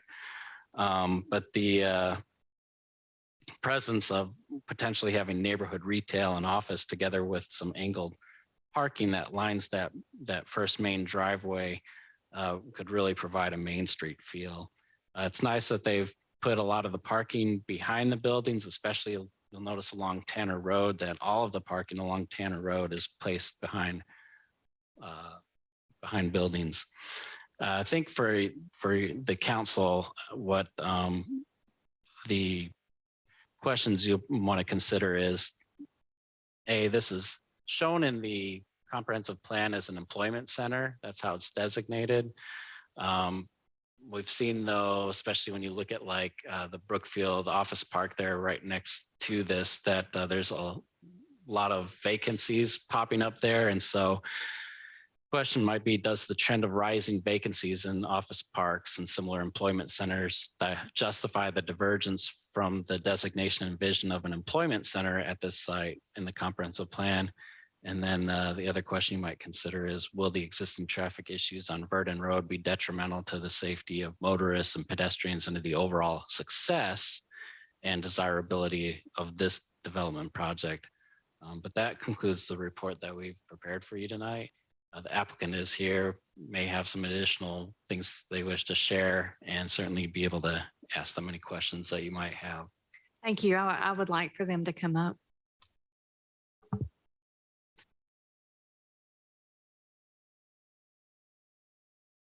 Good evening. I'm Ryan Foster with Flournoy Development Group. I have with me David Graffis and Alan with the Traffic Impact Analysis Group and our civil engineer. Thank you for coming. Absolutely. So one question that I have is on Verdon Road. I've traveled Verdon Road coming from West Butler to go to Woodruff Road. And at certain times of the day, I know how bad it backs up right there at Tanner. And then it also backs up to the turn lane onto Woodruff Road. One of my questions is not really going in that direction, but coming back from, say, Tanner or Woodruff Road. Would you have a right turn in lane just designated to go into your property?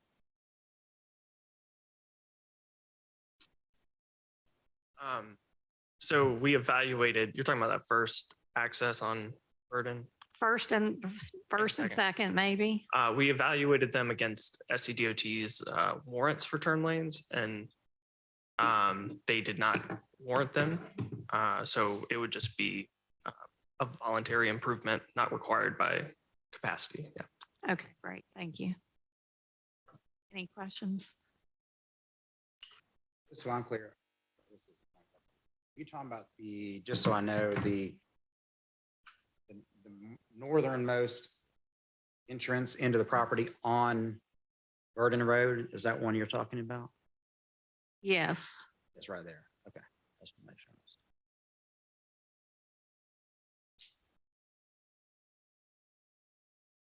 Can you walk us through what the ground floor workspace would look like?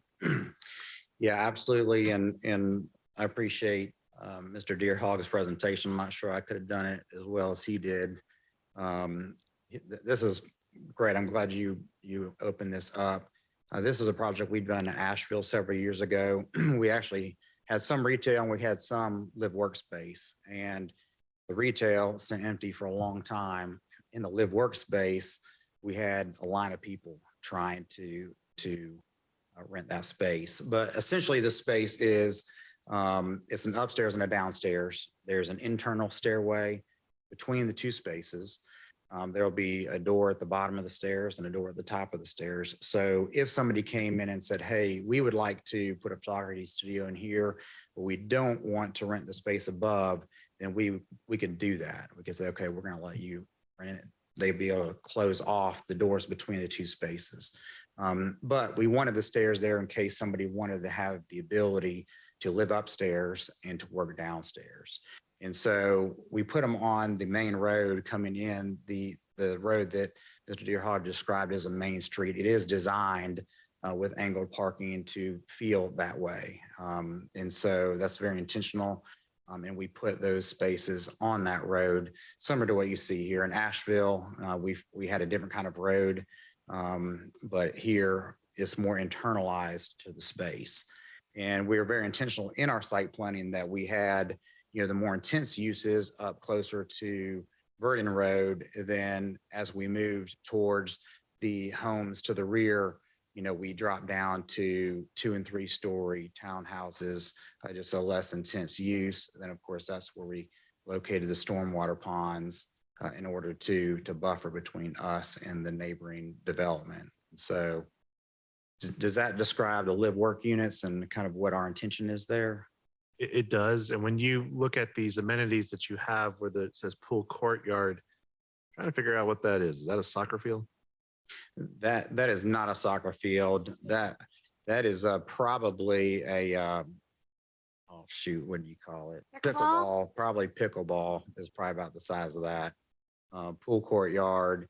We haven't yet determined if we want the mail kiosk to be inside the building or outside, but we're using the mail kiosks as a place to socialize now, and not just a place for people to drive up and grab their mail and go. Some of the things that Mr. Deerhawk brought up with regards to the comprehensive plan and then also the traffic rating and that sort of thing.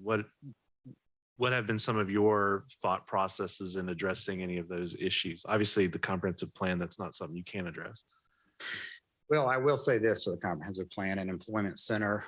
He described in here that we're doing, we do a co-working space, and that's really because that's what we're seeing residents. We're seeing more residents work from home.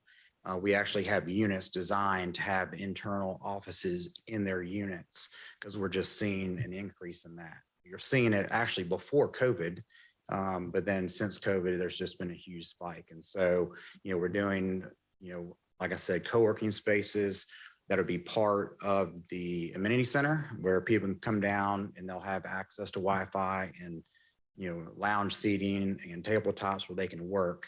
And so, but we also have the employment center to the south of us. And so, being able to have a location where people can literally, they could walk over to the business center and then other amenities around, it's certainly something that one of the reasons why we like this location for this type of development. And then to incorporate the live work into it just makes it very exciting. Relative to traffic, I am not a traffic expert, I have to say. I'm actually from Greenville, even though our company's in Columbus, Georgia, but I'll probably have to defer to Al on traffic and how that signalizes.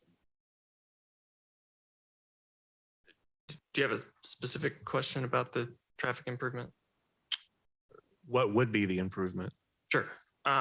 So what I noticed in doing the study, obviously it's no secret that Woodruff Road has bad traffic. But it looked like in the timing of that signal, there's a lot of, we'll call it wasted, but extra time given to Woodruff Road that could be reallocated to the side street. And so that is essentially our recommendation. Keep the signal timing the same, just subtract some time from Woodruff, add it to the side street. And that's what we would have to approach DOT with as they manage those signals. And then we do have another improvement on the south end of the study area at Butler and Verdon. So a lot of traffic coming from Verdon turning onto Butler towards 385. And we are recommending what we call a right turn overlap, which just means you would get a right turn green arrow at the same time as the lefts were coming from 385 turning north onto Verdon. So it just gives them a little extra time because we do expect a lot of the trips generated by this development who are seeking to access 385 to head south towards Butler, as that would be a little bit easier than trying to fight Woodruff Road to get over to 385. So since we were adding to that movement, we thought it fit to make an improvement there. It's going to come out sounding sarcastic, but I don't mean it to be. Don't worry. Just making sure. I mean, from what it sounds like, this has an F rating, and you think that it'll be fixed with improving a traffic light? Well, so our approach in doing traffic studies is, does the development break something that we must fix? So I would argue that Woodruff Road is broken. We are maybe cracking it a little bit more. But in all these studies we do, there are plenty of F-rated intersections. And generally when even sometimes we make an incremental increase to that delay, we're not required to do anything, but we are increasing the delay a little bit more in this one. So we did recommend a timing improvement that we think would help. And setback on this property, where does it currently stand? You know, the minimum's 25, but are you doing 25 or are you doing better than 25?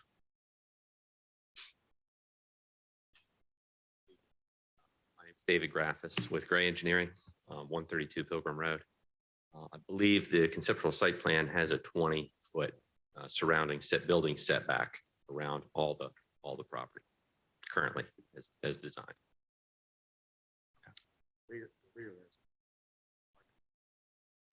In terms of the building setback, right? The question was building setback? Correct.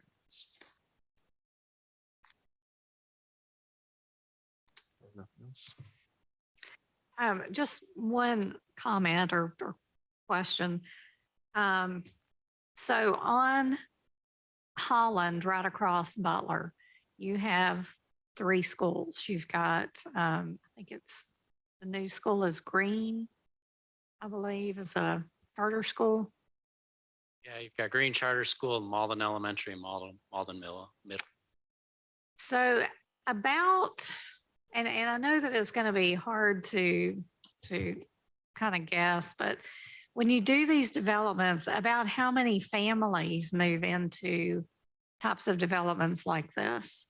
I am trying to think ahead on maybe the strain on the schools of adding more children. Maybe we're going to have to start looking at doing something with our schools.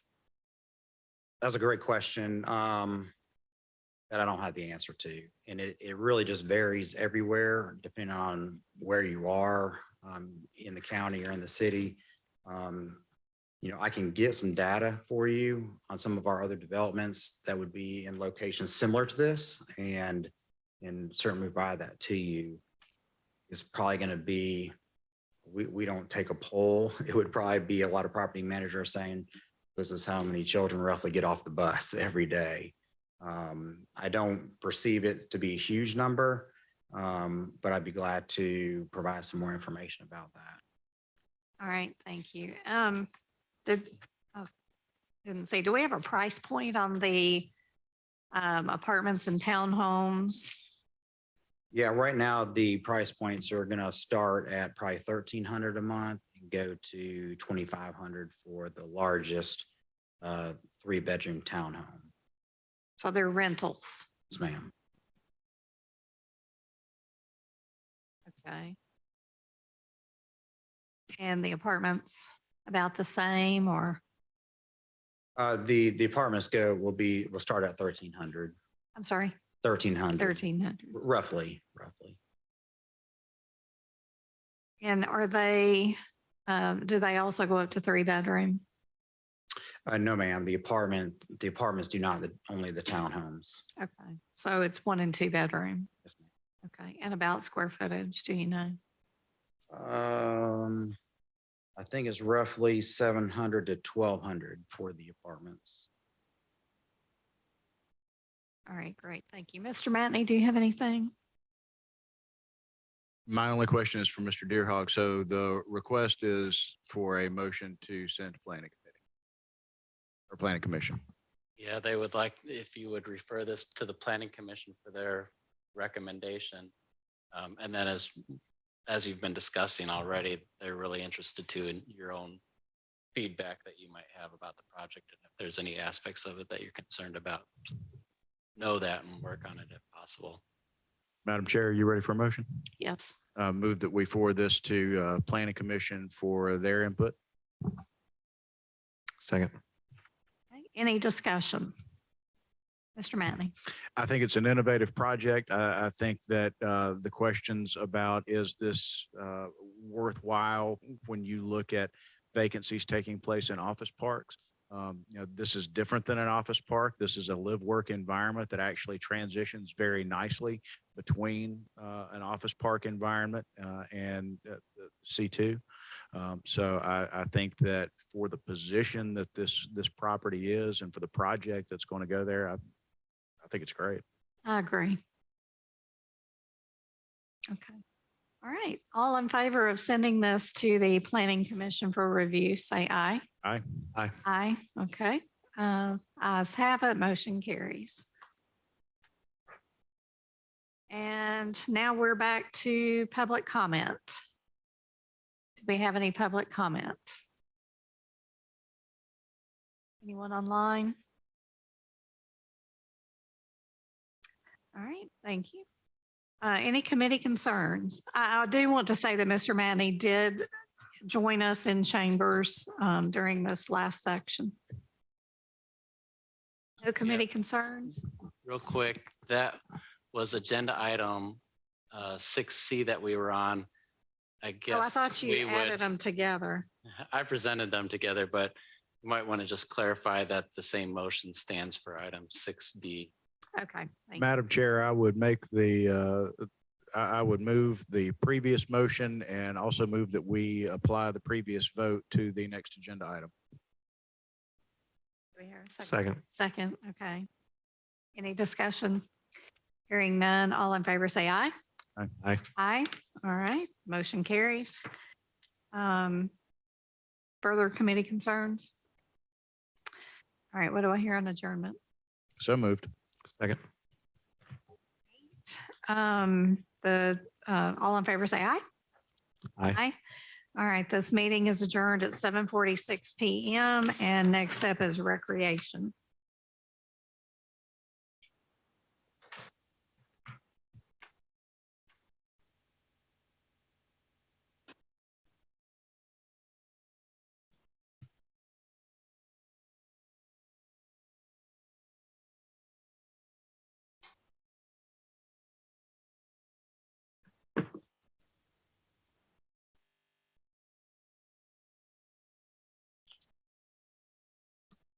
We will go ahead and call the Recreation Committee meeting together. It is 7:47. All committee members are present, as well as our interim city administrator, Ms. Vance, and our Recreation Director, Bart Cumlander. First off is public comments. Do we have any public comments in person or online?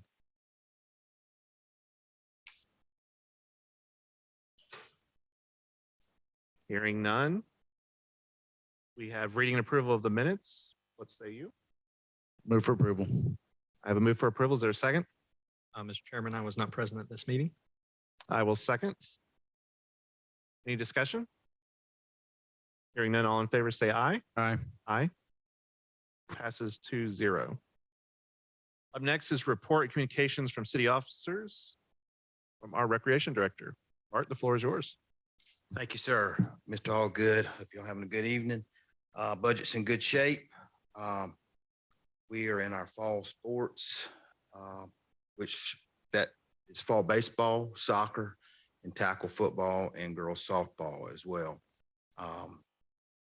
Everything is looking good, and yeah, y'all got any questions, I'll be happy to answer.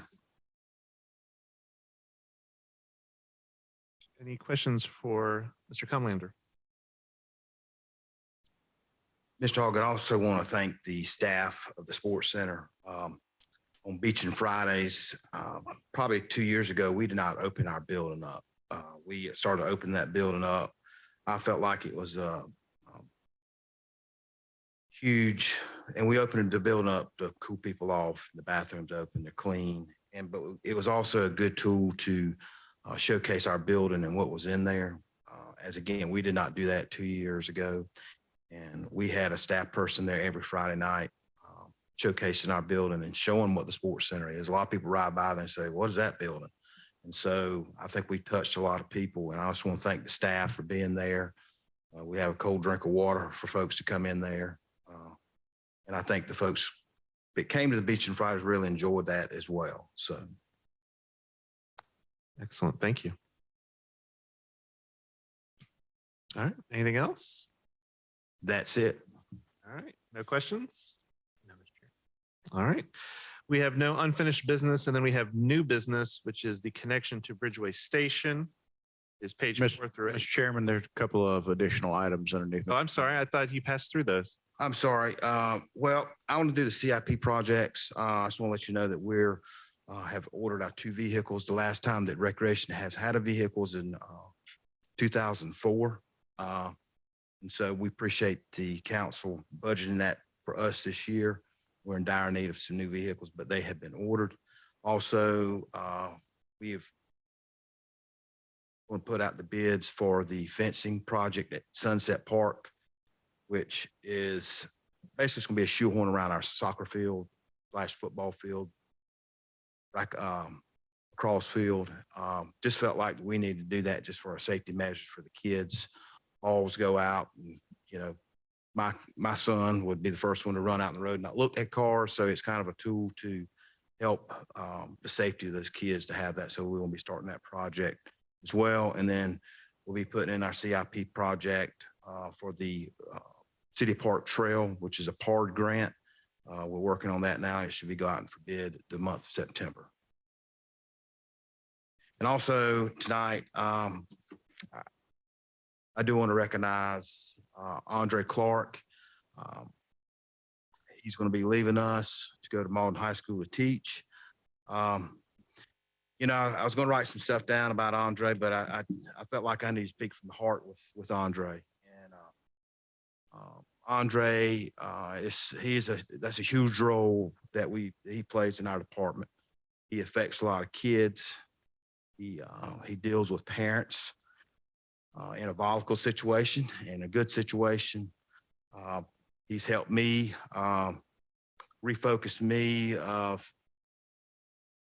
well, I could be the other way around, me mentoring him, but he's kind of mentored me. And I just want to tell him thank you. He's helped raise my 2 kids, especially my youngest, Wyatt, which is a challenge in itself. But if anybody would like to add it, but if you know Andre, I wrote a few things down. It's just usually smiling or laughing, or I'll tell you the story. I remember when we hired Andre and Wyatt was in the building, he said, "Dad, I think there's a professional football player in your office or a WWE professional wrestler." I said, "No, that's just Andre. He's going to be doing athletics." So I just want to tell him thank you, and I appreciate what he's done for the city. We tried to keep him, but I understand that he wants to go to high school, and I think he'll be a great mentor for those high school students up there. And we lost a good one this week, and the door's always open if you ever want to come back, Andre. So thank you so much for what you've done for the rec department in the city.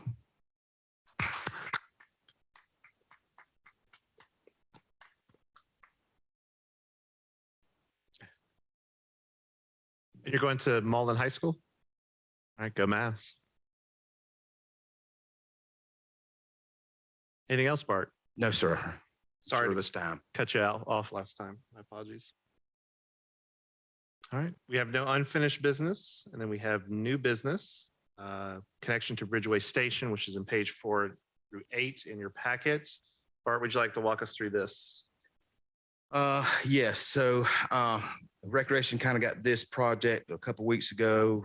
Mr. Madden, our previous administrator, was working on this project, and he handed it off to me, which I'm learning real quick. I have some folks from Sealy Construction here, and he has the engineer firm here as well to kind of tell you a little bit about it. So I think, Mr. Allgood, you have walked it with the Public Works Director. Mr. Matney walked with me last Thursday. And there's a section there that does not connect, will not connect to the bridge. So what we're asking is Sealy Construction has done some work already there, and it's us to do a change order and continue letting those folks do that. And so I'd like to bring Kevin up, and he can kind of explain a little bit more the Sealy Construction and tell you a little bit about what we're trying to do and what some of the scope of the work. And he's put some bullet points in some of in y'all's package on the cost and all that good stuff. So Kevin, if you come on up. Kevin Talbot with Sealy Construction. And here's Jeff Cunningham. Jeff Cunningham with AECom. Thank you. So essentially, the scope that we've been asked to help support is the aspect that you guys walked here recently, which is the backside of the trail away from the high school, to get it to tie into where the previous scope stopped and then to where the new bridge will be. And so Jeff's proposal has covered that from an engineering perspective first, being that we need to survey the property to figure out what the proper design is of that trail, such that we can price it for construction. I'll talk in more details about that. Yeah, so yeah, let me give you a little more detail. So the individual task was, first off, we need to get some additional survey out there, about 1.5 acres. And the reason for that is we need to tie down the elevations where the trail ends now and where the bridgeway is going to connect to. Our biggest issue out there is that the trail needs to meet ADA and standards and AASHTO guidelines for pedestrian and bicycle trails as well. And we think that if we go just based on the LiDAR, like you see on the exhibit, we think if we just went straight from the one point to the other, which would be the shortest and probably the cheapest construction, it looks like it's probably too steep to meet ADA requirements. So we're going to have to do something else out there, basically lengthen the trail so that we can have the same amount of grade over a longer distance and meet ADA requirements that way. In addition, and again, you can kind of see it on the contours up there, there's kind of a gully out there. It's not a flowing stream or anything, but y'all have been out there. It's when it rains, it drains. So we're going to have to do something to address drainage wherever we put the trail extension over that part. I mean, it's probably just going to be a pipe or whatever, but there's also going to be some fill on both sides of it. And we would probably be looking to, minimize that to find a way where we can kind of optimize the trail around there without having to do a lot of fill around that low area as well. So that's what the survey's for. And then I think our second task that we had in there was for the engineering design. And we're looking at getting that survey in about 3 weeks and coming back to y'all and about a week after that with concept, just really as kind of a markup saying, this is what it looks like, the best place to go. Get y'all's approval on that, and then we can finalize the design. The third task there is the DOT permitting. We're not certain, and again, this will be part of the survey, we're not certain that the ending of where, if that bridge ends in DOT right of way or not. It looks like it's very close. So if it is in DOT right of way and we have to go into DOT right of way to tie into it, that means we need to get an encroachment permit from DOT. So that third task would be, so that's why it's listed as an optional task. If we don't have to go into DOT right of way to tie into it, then that's not something we would have to worry about. There'd be no money spent on that one. So that's kind of a quick overview of what we were looking at doing from the engineering side. I'll have any questions. Question, Taff? Thank you, Mr. Chairman. So you're thinking that you said that you think that a direct connection from endpoint to the bridge is probably going to be too steep. So are you thinking that you're going to have to insert a number of switchbacks, and what would that look like? Our initial idea is that we'll probably swing it to the west a little bit, try to get it where it's a little bit higher ground, where it passes on that over that gully anyway, so it's a little less deep, and then probably just in sort of a loop, so hopefully not having to switch back if we just did it in a loop, and then that would give us the length that we need to meet the grade requirement. Thank you, Mr. Chairman. I was just curious. Any questions? Mr. Reynolds? Go ahead, Mr. Okay. With regards to the SCDOT encroachment, this is me again, not knowing what I'm talking about. If it already exists, the bridge is already being built to there, would there be a secondary approval? Because there should have already been approval if it lands inside the encroached area, correct? the bridge itself would have had to get an approval already anyway. But if we're tying into that, then we're extra. And if any of our extras in DOT right of way, that's what would have to get permitted. And the type of construction that you just described to Mr. Matney in terms of curving it around, is this in essence, a bridge connecting a bridge based on that gully? I think what we'd be looking at is more just a pipe in there. A pipe and probably a little bit of fill. Again, the further kind of up the hill we can get along that drainage draw, the less fill we would have to put in around that pipe. So that's another consideration. Again, we get the survey out there and make sure that that's everything that, you know, would work out that, but that's kind of the idea. And aside from the SCDOT encroachment area that we might have, everything else is property that's owned by the city? It's property that's owned by the Lawrence Electric Co-op, but we have permission for the trail easement going through it. Any other further questions? Mr. Chairman, why would this not have been included in the initial contract? I'll defer that to Mr. Deerhog. Can I defer that to the former administrator? I don't know. No, and I don't mean to put anybody on the spot, but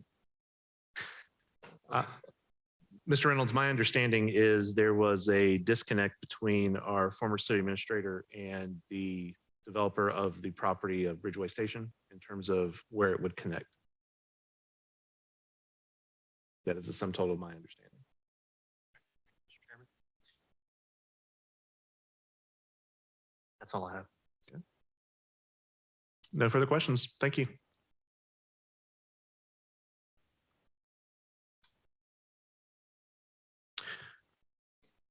Following that discussion, is there any motions?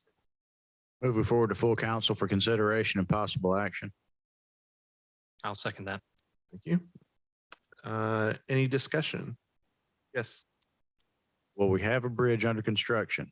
We have a trail that's been constructed. We have a gap between the two. We don't have a choice. That's just me.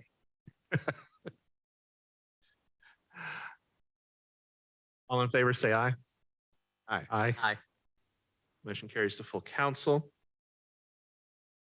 This is our second opportunity for public comment, either online or in person. Is there any? Hearing none. Committee concerns? Hearing none. Is there a motion for adjournment? Mr. Chairman, before we do adjourn, Yes. Andre, thank you for your time with the city. And, you know, I had an opportunity to watch you coach some kids and ref. And, you know, I think one of the goods of this is taking the experience and your personality and your ability to connect with kids to kids that may be able to use it quicker than an 8-year-old. So I can appreciate that a high schooler may be able to use your experience and in a way quicker. So thank you for your time with the city and look forward to watch you grow as a person and grow as a teacher. Go please.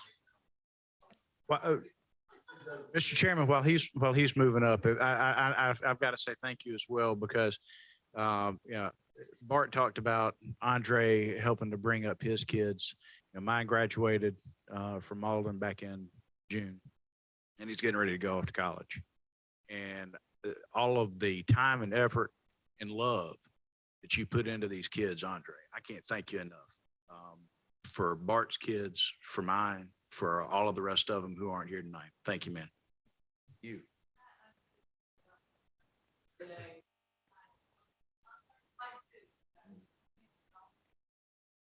Yes, thank you. Thank you. Great. Thank you. I just wanted to take a second. It definitely didn't feel right to not have to say anything. Well, not get a chance to say anything back after Bart speak, because usually when he says go right, I ask if I could go left at least. So, but man, I want to thank everybody in this room. I think every opportunity I had to speak with you all, it's always been on a human level. It's never been like looking down upon me, no matter what position I was in or whatever mood I was in or whatever mood you was in, it was always positive. We always smile and walk away in a good mood. So I thank all of you for that. I think everything that we do, no matter what our position is, it's about relationships. Without relationships, it's hard to get up every day and want to do what we love to do and give back to others. So I appreciate all of you guys for that opportunity and just meeting you all and having you guys as resources and moving forward makes my decision to go to Mauldin High School so much easier because I know I could come back to you guys and you guys would be there to help me. So I thank you all. Thank the city. I thank you, Bart. You gave me the opportunity to serve in this role and have this effect on everybody's kids, the people, the adults. Even if I didn't touch you, you know, I just want to say, hey, at least I will always be there for you. You know, everybody that's in this room, everybody that's not here in this room, any feelings that you have, I will always be there for you and your kids.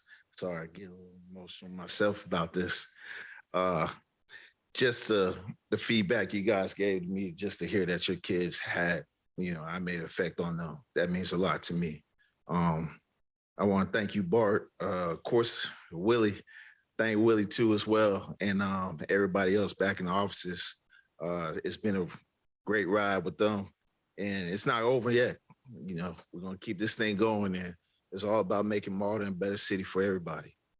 And I thank you all, and look forward to the future.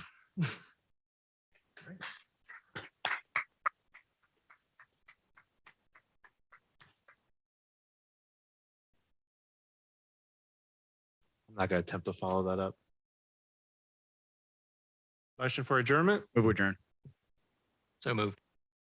All in favor, say aye. Aye. We're adjourned at 8:06. Thank you again, Andre. Off the record.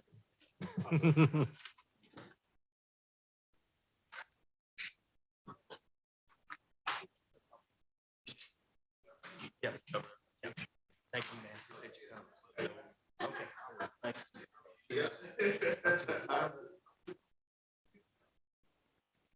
Oh, yeah.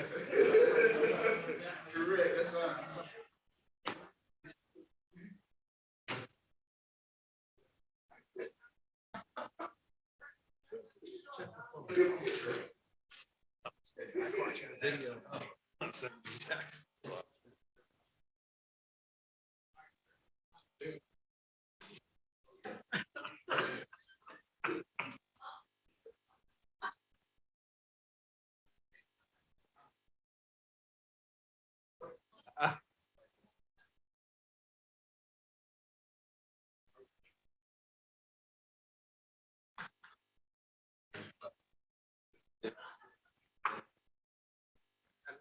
Short man, but hey.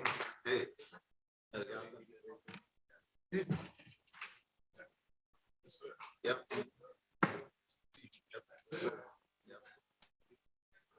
Okay. We'll be there together. So win some games. Yeah. Got something to play the man for. I hate that, man. I always look at man every time they're setting up for that time. Like, I gotta make it worth it. Oh. Yeah, it should be a good game. I am. Oh, yeah. Thanks. I'll be around. Yeah.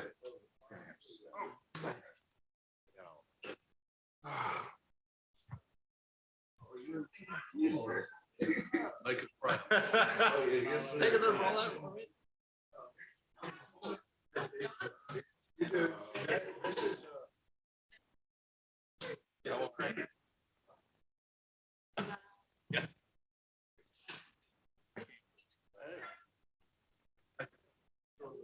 Competition with Carolina.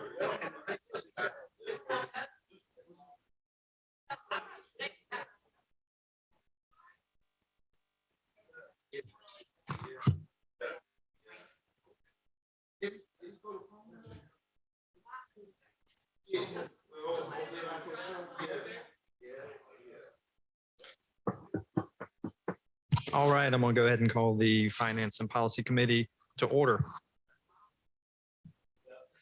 The time is 8:09. Members present are myself, Michael Reynolds, Ms. Diane Kuznar, as well as Ms. Carol King, our Finance Director, Ms. Holly Abercrombie, Mr. Mark Putnam, as well as our sitting City Administrator, Ms. Rebecca Vance. Thank you, everyone, for being here. First item is call to order. The second is going to be public comment. We have two public comment periods. This public comment period is for items on the agenda. We have a pretty light agenda tonight, so anybody raising a hand, trying to knock down to get a microphone to speak. Seeing none online. First item I have is going to be the reading and approval of minutes. I was not present for this meeting, but will entertain a motion. I make a motion to approve the minutes of July 5th as submitted. Second. Thank you. I have a motion and a second to approve the minutes as committed as of July 2nd, or July 5th, excuse me. Any other discussion? Hearing none, all those in favor? Aye. Aye. Carries 2-0. Next item is going to be reports and communications from city officers. Our first chance to hear from Miss Rebecca Vance. I didn't realize that. Miss Vance, welcome. You have the floor. Yes, welcome. Thank you guys for having me. I have nothing actually to add. I would defer to Holly, but they told me I had to give some presentation. So I will say that I reviewed the financial statements from Ms. Abercrombie, and I do think that it looks like it's in line with a city that's only 1 month into their fiscal year. Yeah. So thank you. Thank you, Ms. Vance. Next item is going to be from our Finance Director, Ms. Holly Abercrombie. She's going to concur with what Ms. Vance said. Absolutely. Absolutely. Couldn't say it any better. And good evening, Chair and Councilwoman. I really don't have anything to add for the current year, as we're only 1 month in, no revenues to speak of. But as for last year, we are continuing to book some revenues, some expenditures, not major stuff, but that'll be getting finalized through the end of August. And I believe y'all received your memo from me about where we kind of think we'll stand. So really a good year last year that we're continuing on, finishing all that stuff up, and then we'll get prepared for audit. They're going to be here the first week of October. Okay. That's all I have. If you have any specific questions, I will. Ms. King. The memo that was marked not final, that memo. Yeah. Through Holly form. Had to pick. It'll be pretty close though. Yeah. Probably. History repeating itself, right, Mayor? A little conservative in Holly fashion. Oh, Probably. thank you, Holly. Short term, the city's in good financial shape and looks to finish the year strong and carry that momentum into this coming budget. Any other questions? Hearing none, Mr. Mark Putnam. Good evening, Chairman Reynolds, committee members. August for our department heads and any employees that have supervisory responsibility. This is the most wonderful time of the year for them because this is our evaluation time. So we will be busy during this month of supervisors will be beginning to do the draft evaluations, moving it up to department heads for review. Once they've reviewed it, they'll move it up to HR for our review. And then we'll begin the process for the merit increases that will take place first paycheck in October. But that's going to be the busy thing for us this month, along with recruiting. And that's it for my report. Okay. Thank you, Mr. Putnam. Okay, do we have any questions for Mr. Putnam regarding recruiting and or evaluations or any number of items? All right, hearing none. Thank you, Mr. Putnam. Next item is unfinished business. We have none. Our following item, hang around Mr. Putnam, is going to be a comp and class plan. This is in pages 4 through 8 in your packet. Looks as if we've done this about in 2018 is when the last one was completed. Okay, Mr. Putnam, would you like to touch on this? All right, we are, last time we had the city had a comp and class study was 2018. And it was more of a comp study, wasn't an all-inclusive. So this time, every about 4 or 5 years, an organization, city, however you want to do it, needs to go through a comp and class just to make sure that we are relevant with the wages we pay and it is in the right comp and class or in the classifications that we have. So to make sure that we were doing that in April, we sent out an RFP for a comprehensive comp and class. We had 5 groups that sent back quotes. And then myself, Mr. Deerhaw, and Miss Abercrombie were the committee that went through. We individually went through and ranked each group, read their responses and went through it. And then we came together as a group and went through the ratings we have, talked through everything and made sure who we wanted to do it. And the staff would like to make the recommendation that that the committee move to forward to council to vote to enter into a contract with Evergreen Solutions LLC out of Florida. And they worked with the city back in 2008, did a really good job. And they have offered the most comprehensive work that we need done for a very good price. And the contract that you have in front of you has already been through legal and they have blessed off on it. And so we're ready for that. Thank you, Mr. Putnam. I think the 5-year mark is a pretty good number to reevaluate comp and class. For those of you who need a point of reference, I think 2018 would be iPhone 8. So maybe I'm the only one who gets that. Team Putnam, it was our team though. We worked hard on that, right, Mark? I'm sorry. But no, I think to remain competitive as a city and make sure we're classifying well, it's important to stay on top of it and reevaluating. I think the 5-year mark is a great mark to do that. What do I hear? Ms. King. Real quick, do you remember, Mr. Putnam, prior to 2018, the last time, because it had been many, many years since did it go all the way back to 08? I think it went all the way back to 08. It had been 10 to 11 years since we had done another one. Yes. Which, and to his point, we did not have an HR director either. So this is, I think, credible to that position that we're staying on top of it in that 4 to 5 year. Yeah. And things are changing and evolving very quickly as this time and date that we are in. Very good. What do I hear? Mr. Chairman, I'd like to go ahead and make the motion to forward to full council the recommendation to approve a contract with Evergreen Solutions to assist with the city's comp and class study. All right, I have a motion to approve to send the full council or recommendation of approval for comp and class plan for Evergreen contract. Do I have a second? Second. I have a motion and a second. Is there any other discussion on this item?